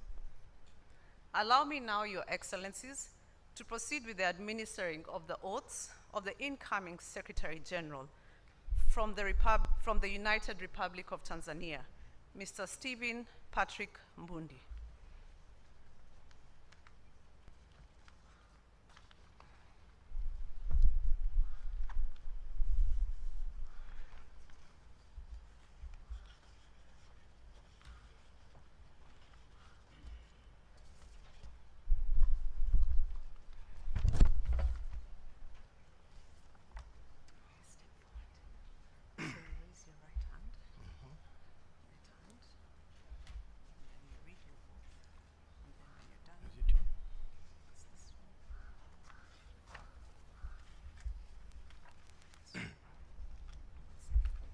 I, Stephen Patrick Mbundi, do solemnly swear that I will not directly or indirectly communicate or reveal any matter to any person which shall be brought under my consideration or shall come to my knowledge during the discharge of my duties, except as may be required for the discharge of my official duties or as may be specifically permitted by the Summit of Heads of State and the Council of Ministers.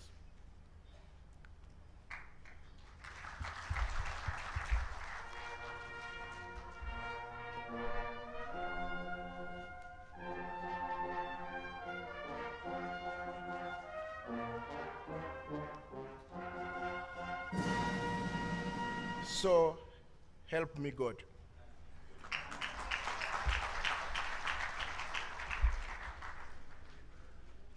I, Stephen Patrick Mbundi, having been appointed Secretary General of the East African Community, do solemnly swear that to exercise loyalty, discretion, and conscience in the performance of the function entrusted to me in accordance with the provision of the treaty for the establishment of East African Community, and regulate my conduct with the interests of the community, and not to seek or accept instruction in regard to the performance of my duties from any partner states or other authority external to the community. So help me God.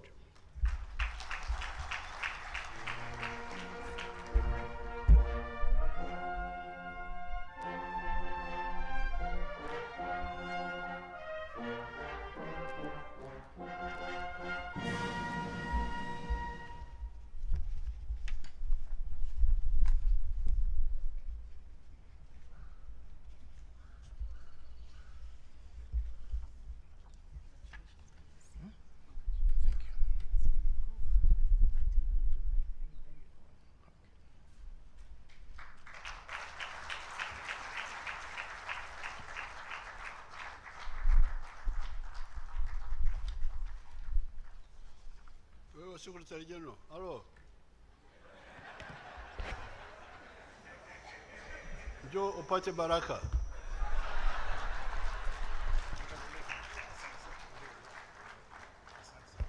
Usomea Makele.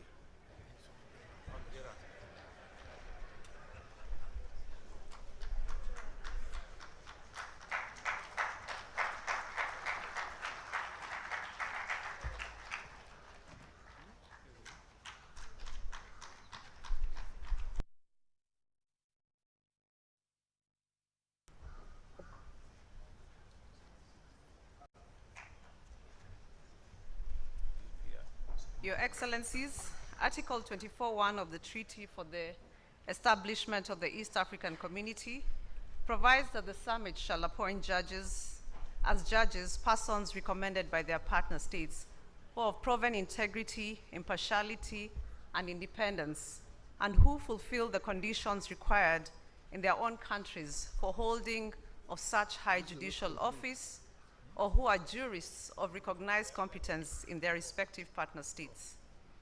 Based on the vacancies on the bench of the East African Court of Justice, Your Excellencies, the Federal Republic of Somalia, the Republic of Kenya, and the Republic of South Sudan each recommended a judge for appointment by the summit.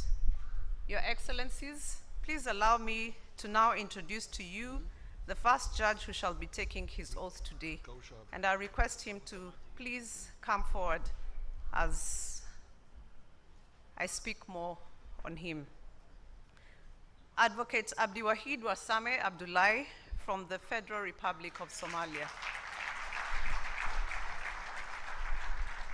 Your Excellencies, Advocate Abdiwahid is a Somali national who, until recently, was serving as a case reviewer in the prosecution division of the Columbus City Attorney's Office.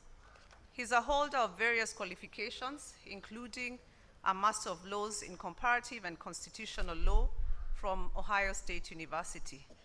He's a seasoned lawyer, having served in different capacities, including as a state prosecutor for the Banadi Regional Court in Somalia, and as a legal counselor at the Prosecution Resource Unit of the Columbus City Attorney's Office. Your Excellencies, Advocate Abdiwahid has had a long and flourishing career. To mention all the positions that he has held would not be in the interest of your time. May I now invite Advocate Abdiwahid Wasame Abdullahi to step forward and take his oath as judge of the First Instance Division of the East African Court of Justice.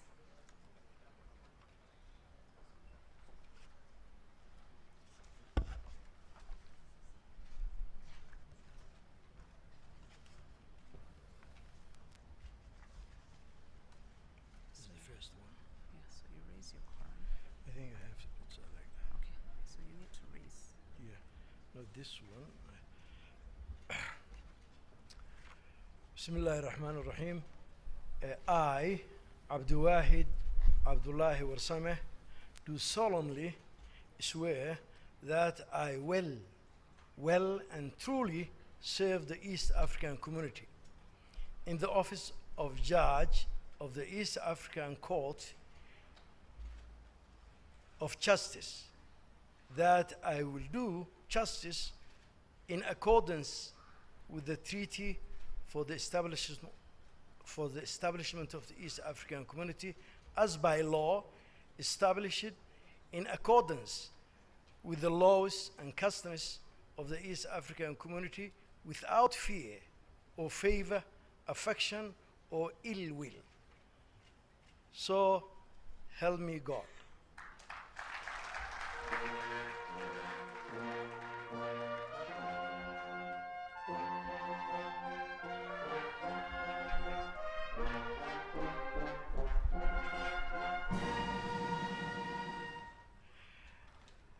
I, Abdiwahid Abdullahi Warsame, do solemnly swear that I will be faithful and bear true allegiance to the East African community, and that I will preserve, protect, and defend the treaty for the establishment of the East African community as by law established. So help me God.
Your Excellencies, allow me to now introduce to you the second judge who shall be taking her oath today, the Honorable Anne Atieno Amadi, CBS, from the Republic of Kenya.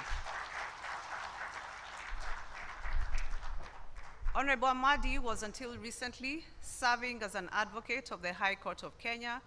She's a holder of various qualifications, including a Master of Criminal Justice from Boston University.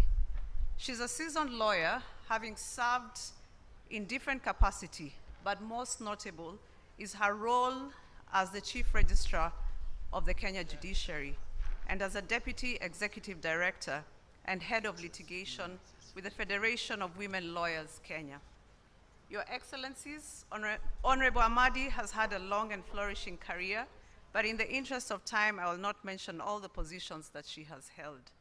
May I now invite Honorable Anne Atieno Amadi, CBS, to come forward and take her oaths as judge of the First Instance Division of the East African Court of Justice.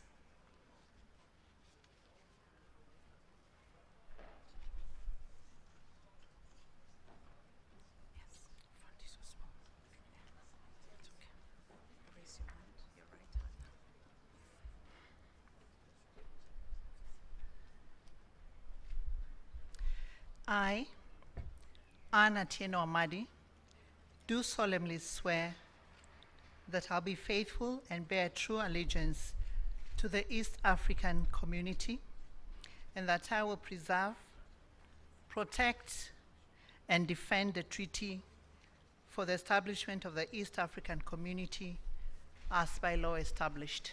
So help me God.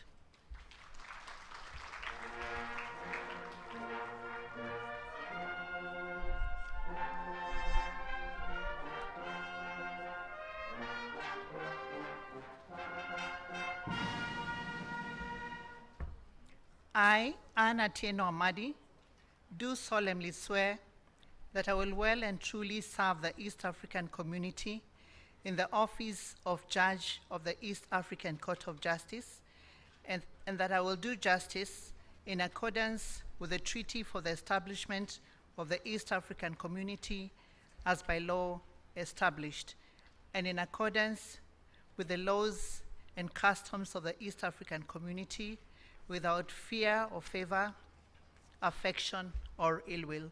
So help me God.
Your Excellencies, allow me now to introduce to you the third judge who shall be taking his oath today, the Honorable Justice Diego Stephen Abraham, ER from the Republic of South Sudan. Honorable Justice Diego was until recently serving as a High Court judge of the Judiciary of South Sudan. He's a holder of various qualifications, including a Bachelor of Laws degree from the Al Nilain University in Khartoum. He's a seasoned judge, having served in different capacities, including as a first-grade judge of the County Court of the Judiciary of South Sudan, and as a third-grade district judge in the Judiciary of the Sudan. Your Excellencies, Justice Diego has had a long and flourishing career. To mention all the positions that he has held would not be in the interest of your time. May I now invite the Honorable Justice Diego Stephen Abraham Yar to step forward and take his oath as judge of the First Instance Division of the East African Court of Justice.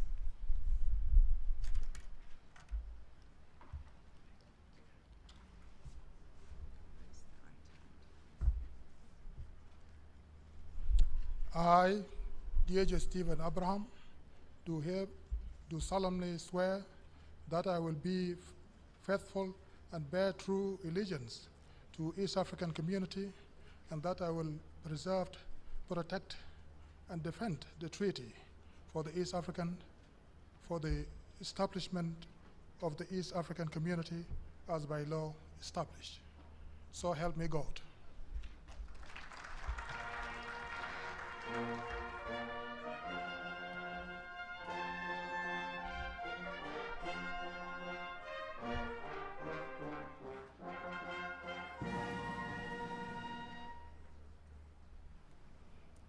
I, D.H. Stephen Abraham, do solemnly swear that I will well and truly serve the East African community in the office of judge at the East African Court of Justice, and that I will do justice in accordance with the treaty for the establishment of the East African community as by law established, and in accordance with the laws and customs of East African community, without fear or favor, affection or ill will.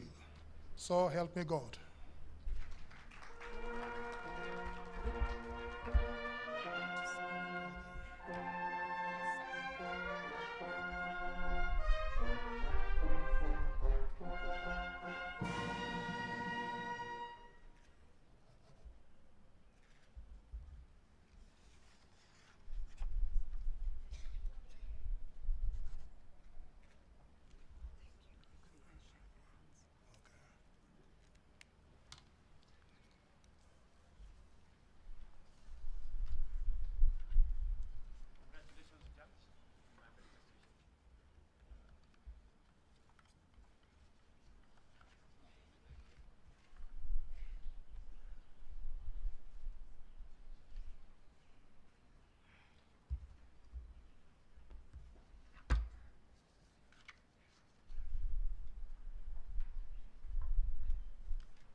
Your Excellencies, my role today has concluded, and I wish to thank you all for your kind attention.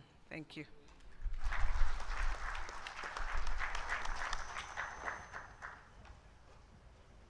Your Excellencies, thank you very much, Your Worship, the Registrar of the East African Court of Justice.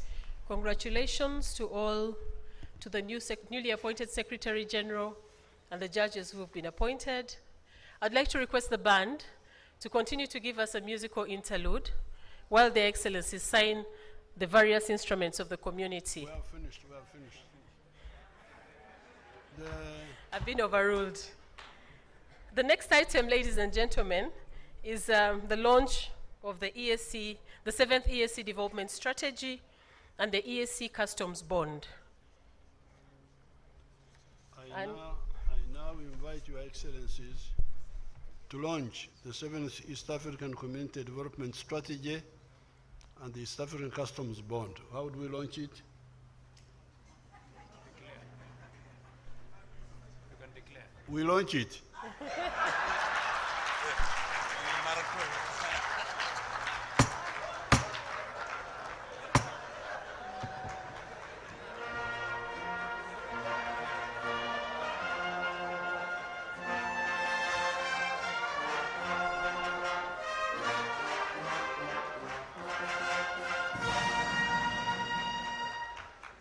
So now, Secretary General,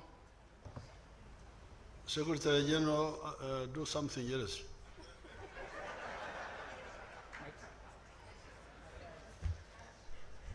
Thank you, Your Excellencies. We are just bringing up the dummy development strategy for your signatures. I request you assist with bringing it up. It is representative of our 7th development strategy, whose theme is focused on deepening integration. You can assist us with the video for the launch of the strategy.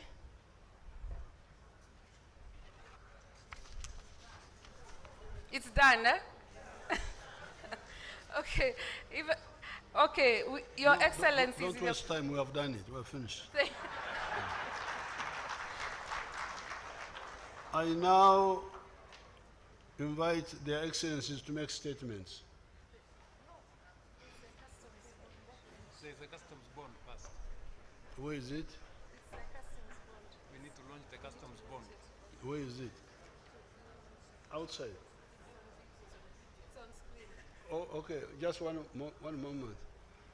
Where is the screen? What do we do? Thank you, Chair. We request for your indulgence for two things. For the launch of the East Africa Customs Bond, which is a big milestone as was outlined earlier. That one does require video, so kindly please let us pull it up. And then the students who are being awarded by their excellencies for the essays, you'll be making your way here as the video is played. Do we have the video ready?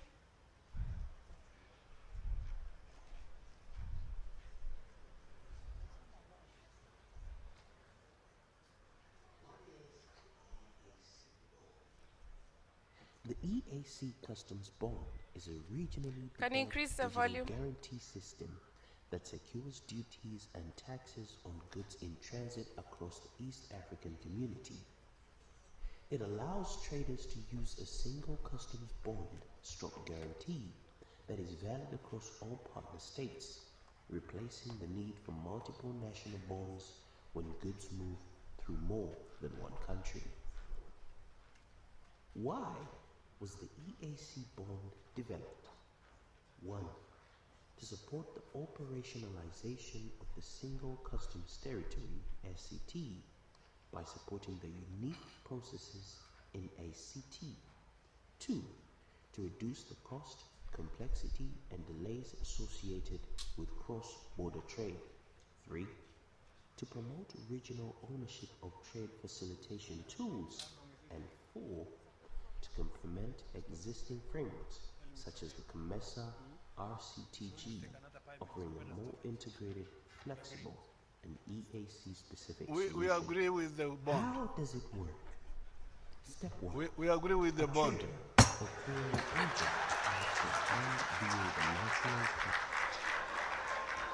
Thank you, Your Excellency, for the efficiency.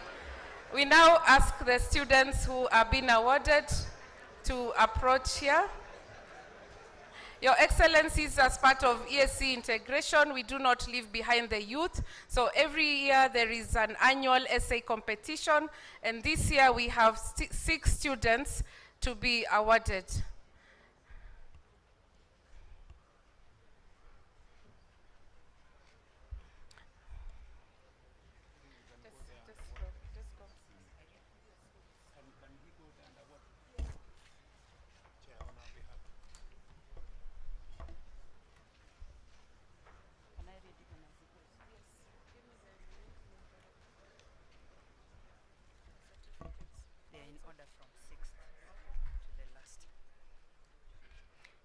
Thank you, Your Excellencies, and I will read. Your Excellencies, in this session we present to you the winners of the 2024 EAC Essay Writing Competition. The essay competition has been undertaken by the EAC annually since 2004, when it was introduced by the summit. It is part of the wider EAC outreach program aimed at enhancing the awareness of school-going population on the developments in the EAC integration. Secondary school students from the EAC partner states are presented with a topic on contemporary issues in the community, on which they develop essays between 1,000 to 1,500 words in either English, French, or Kiswahili languages. Your Excellencies, the essays have gone through national and regional adjudication. Okay. I will go to the names. The 6th, in position 6, is Shemezimana Nadine. That's number 6.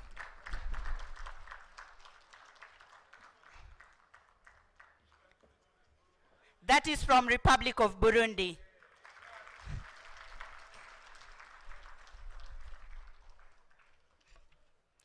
At position 5 is Katerega Ronald from Republic of Uganda. At position 4 is Blandina Kamili Kabalemesa from United Republic of Tanzania. At position 3 is Harriet Alon George from the Republic of South Sudan. At position 2 is Kingsley White Sifuna from the Republic of Kenya.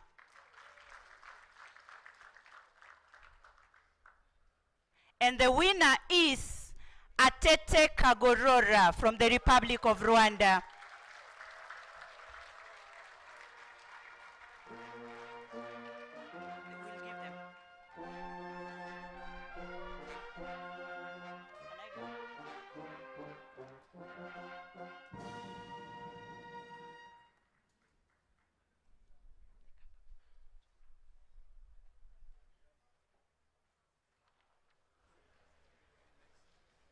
Your Excellency, we're finished. Thank you very much, Your Excellency, the Chairperson. We have teachers who came with these students. If you're in the audience, please stand up for recognition and a round of applause to you. The teachers, please stand up. Kindly wave to us.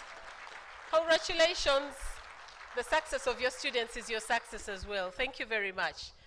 Congratulations, SA Award winners of 2024. You can now take your seats. Thank you very much. Your Excellencies,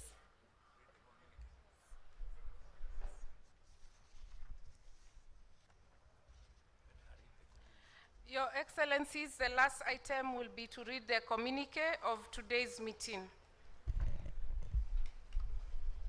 Your Excellencies,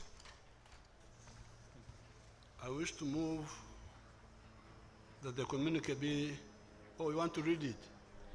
I will now invite the Secretary General to present the draft communique to the Excellencies.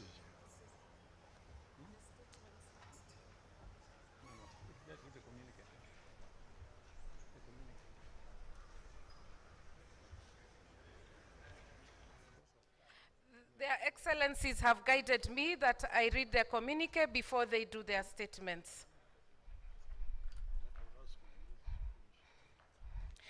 The East African Community Heads of State, Their Excellencies William Samoei Ruto, President of the Republic of Kenya, Evariste Ndayishimiye, President of the Republic of Burundi, Samia Suluhu Hassan, President of the United Republic of Tanzania, Yoweri Kaguta Museveni, President of the Republic of Uganda, Hassan Sheikh Mohamud, President of the Federal Republic of Somalia, Right Honorable Justine Nsengiyumva, Prime Minister of the Republic of Rwanda, representing His Excellency Paul Kagame, President of the Republic of Rwanda, Honorable Mande Semaya Kumba, Minister of Foreign Affairs and International Cooperation, representing His Excellency Salva Kiir Mayardit, President of the Republic of South Sudan, Honorable Floribert Anzuluni,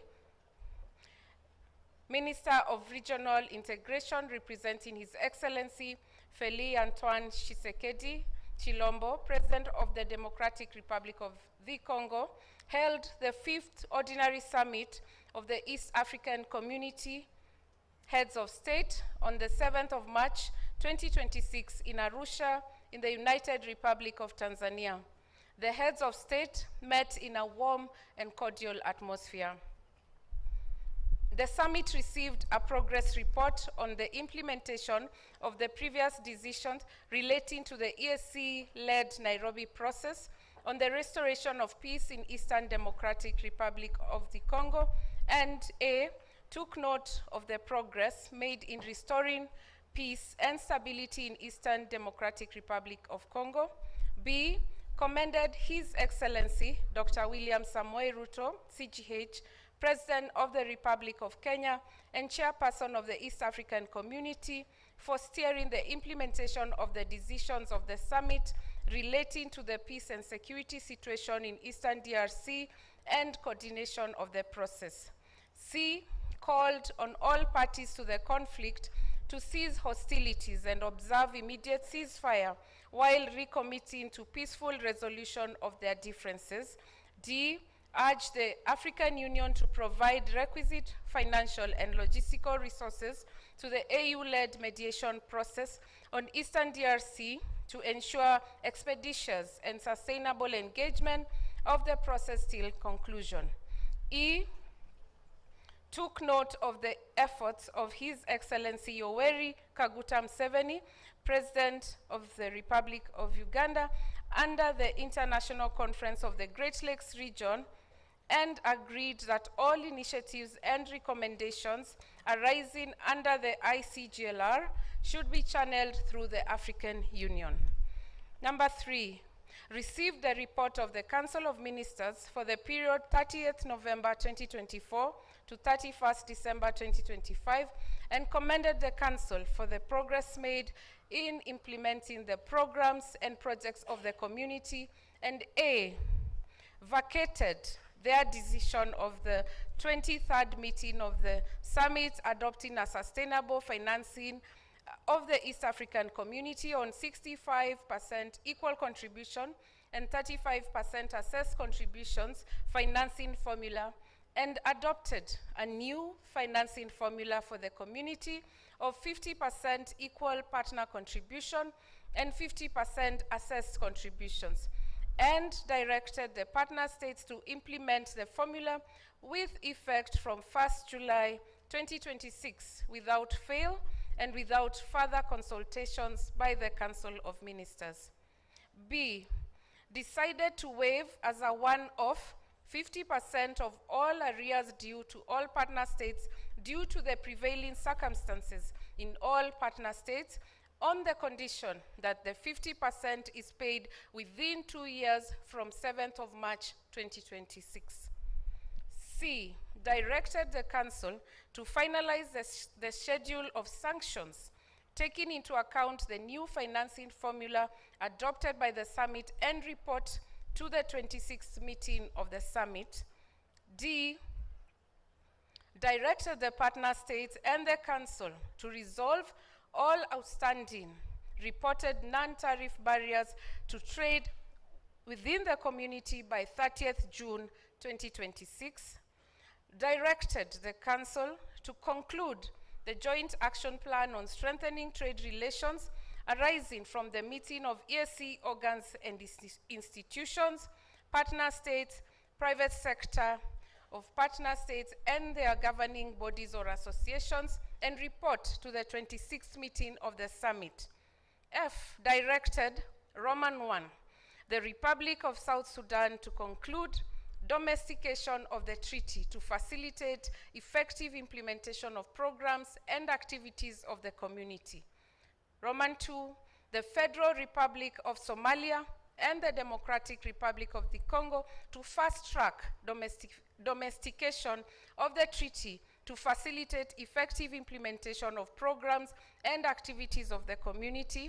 Roman 3, the Council to conclude negotiations on the roadmap for integration of the Democratic Republic of the Congo into the community before 30th June 2026. Roman 4, the Council to fast-track implementation of the roadmaps for integration of Republic of South Sudan, Federal Republic of Somalia, and the Democratic Republic of Congo into the community.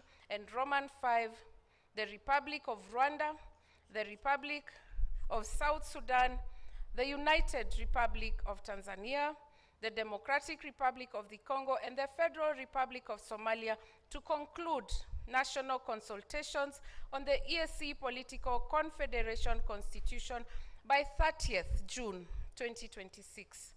Number 4, decided that the quorum for meetings of all organs and institutions of the community shall be 2/3 of all partner states, and directed partner states, Council, and Secretariat to implement this decision without further consultations. Number 5, decided that nominations for positions of Speaker, Judge President, Secretary General, and Deputy Secretaries General shall be in accordance to Article 8 of the treaty and shall be based on the following: Roman 1, ratification of all community legal instruments. Roman 2, domestication of the treaty. And Roman 3, full implementation of the roadmap for the integration of a partner state. Number 6, decided that the members of the East Africa Legislative Assembly serving in the community should be paid by their respective national assemblies with effect from the December 2027 after the end of the tenure of the current assembly. Number 7, received the report from the Secretary General on the management and operations of the organs and institutions of the community and decided to increase the remuneration of the staff in the organs and institutions of the community by 2% with effect from January 2027. Number 8, the summit launched the 7th EAC Development Strategy 2026-27 to 2030-2031 and directed the Council and Secretariat to mobilize resources for its implementation. Number 9, the summit launched the EAC Customs Bond and directed the Council and partner states to roll out the EAC Customs Bond to facilitate trade. Number 10, the summit assented to A, the East African Community Appropriation Bill 2024, and B, the East African Community Statistics Bureau Bill. Number 11, the summit thanked Honorable Veronica Mweninduva for her dedicated service rendered to the community and wished her well in her future endeavors. Number 12, the summit appointed Ambassador Stephen Patrick Bundi from the United Republic of Tanzania as the new Secretary General of the community for a 5-year non-renewable term with effect from 25th April 2026. The summit, number 13, renewed the appointment of Honorable Andrea Arik Malueth as Deputy Secretary General Infrastructure, Productive, Social and Political Sectors with effect from 17th June 2026, and Ms. Annette Mtawe Semwemba as Deputy Secretary General, Customs, Trade and Monetary Affairs with effect from 1st August 2026. The summit appointed Justice Judicial Stephen Abraham, Mr. Abdiwahid Warsame Abdullahi, and Honorable Anne Atieno Amadi as judges to the First Instance Division of the East African Court of Justice with effect from 7th March 2026. Number 15, the heads of state congratulated and awarded certificates to the winners of the 2024 EAC Secondary Schools Essay Competition and commended them for their keen interest in the EAC integration process. Number 16, the summit commended His Excellency Dr. William Samoei Ruto, CGH, President of the Republic of Kenya, for his exemplary leadership during his tenure as the chairperson of the summit. Number 17, the summit decided that the Republic of Uganda will be the chairperson of the community, while the Republic of Rwanda will be the rapporteur. And finally, number 18, the heads of state thanked Her Excellency Samia Suluhu Hassan and extended their gratitude for the warm and cordial hospitality accorded to them and their delegations during their stay in the United Republic of Tanzania. Their Excellencies appended their signatures to this communique dated 7th March 2026, Arusha, United Republic of Tanzania. I submit. I thank the Secretary General for reading the communique, but before we adopt it, I want to invite their excellencies to make statements, starting with our host.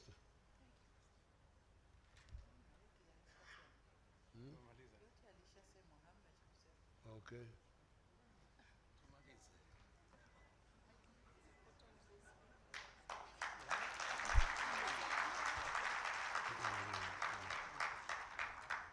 So I now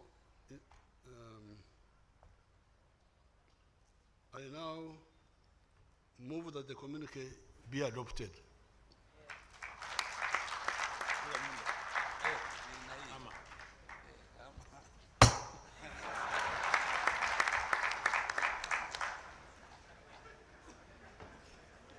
Your Excellencies, we have come to the close of the 25th meeting of the summit. I wish to thank our host, Her Excellency Mama Samia Suluhu Hassan, for the hospitality extended to our delegations. And I wish all delegations safe travels back home. Thank you so much.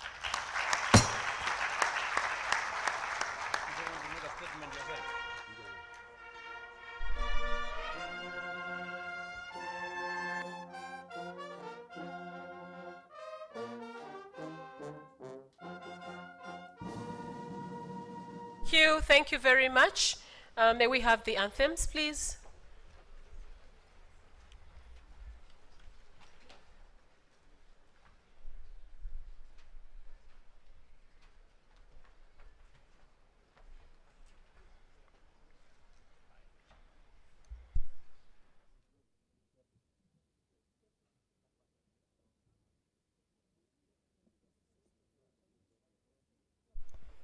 May we have the anthems, please?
you very much. Thank you very much, Your Excellencies, for gracing us with your presence at this 25th summit. Thank you, honorable ministers, distinguished delegates, all protocol observed. We've come to the end of the event. We wish you journey masses back home. Thank you.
Delegates, please. Lunch is served. Lunch is served for those who can manage to have lunch, where we had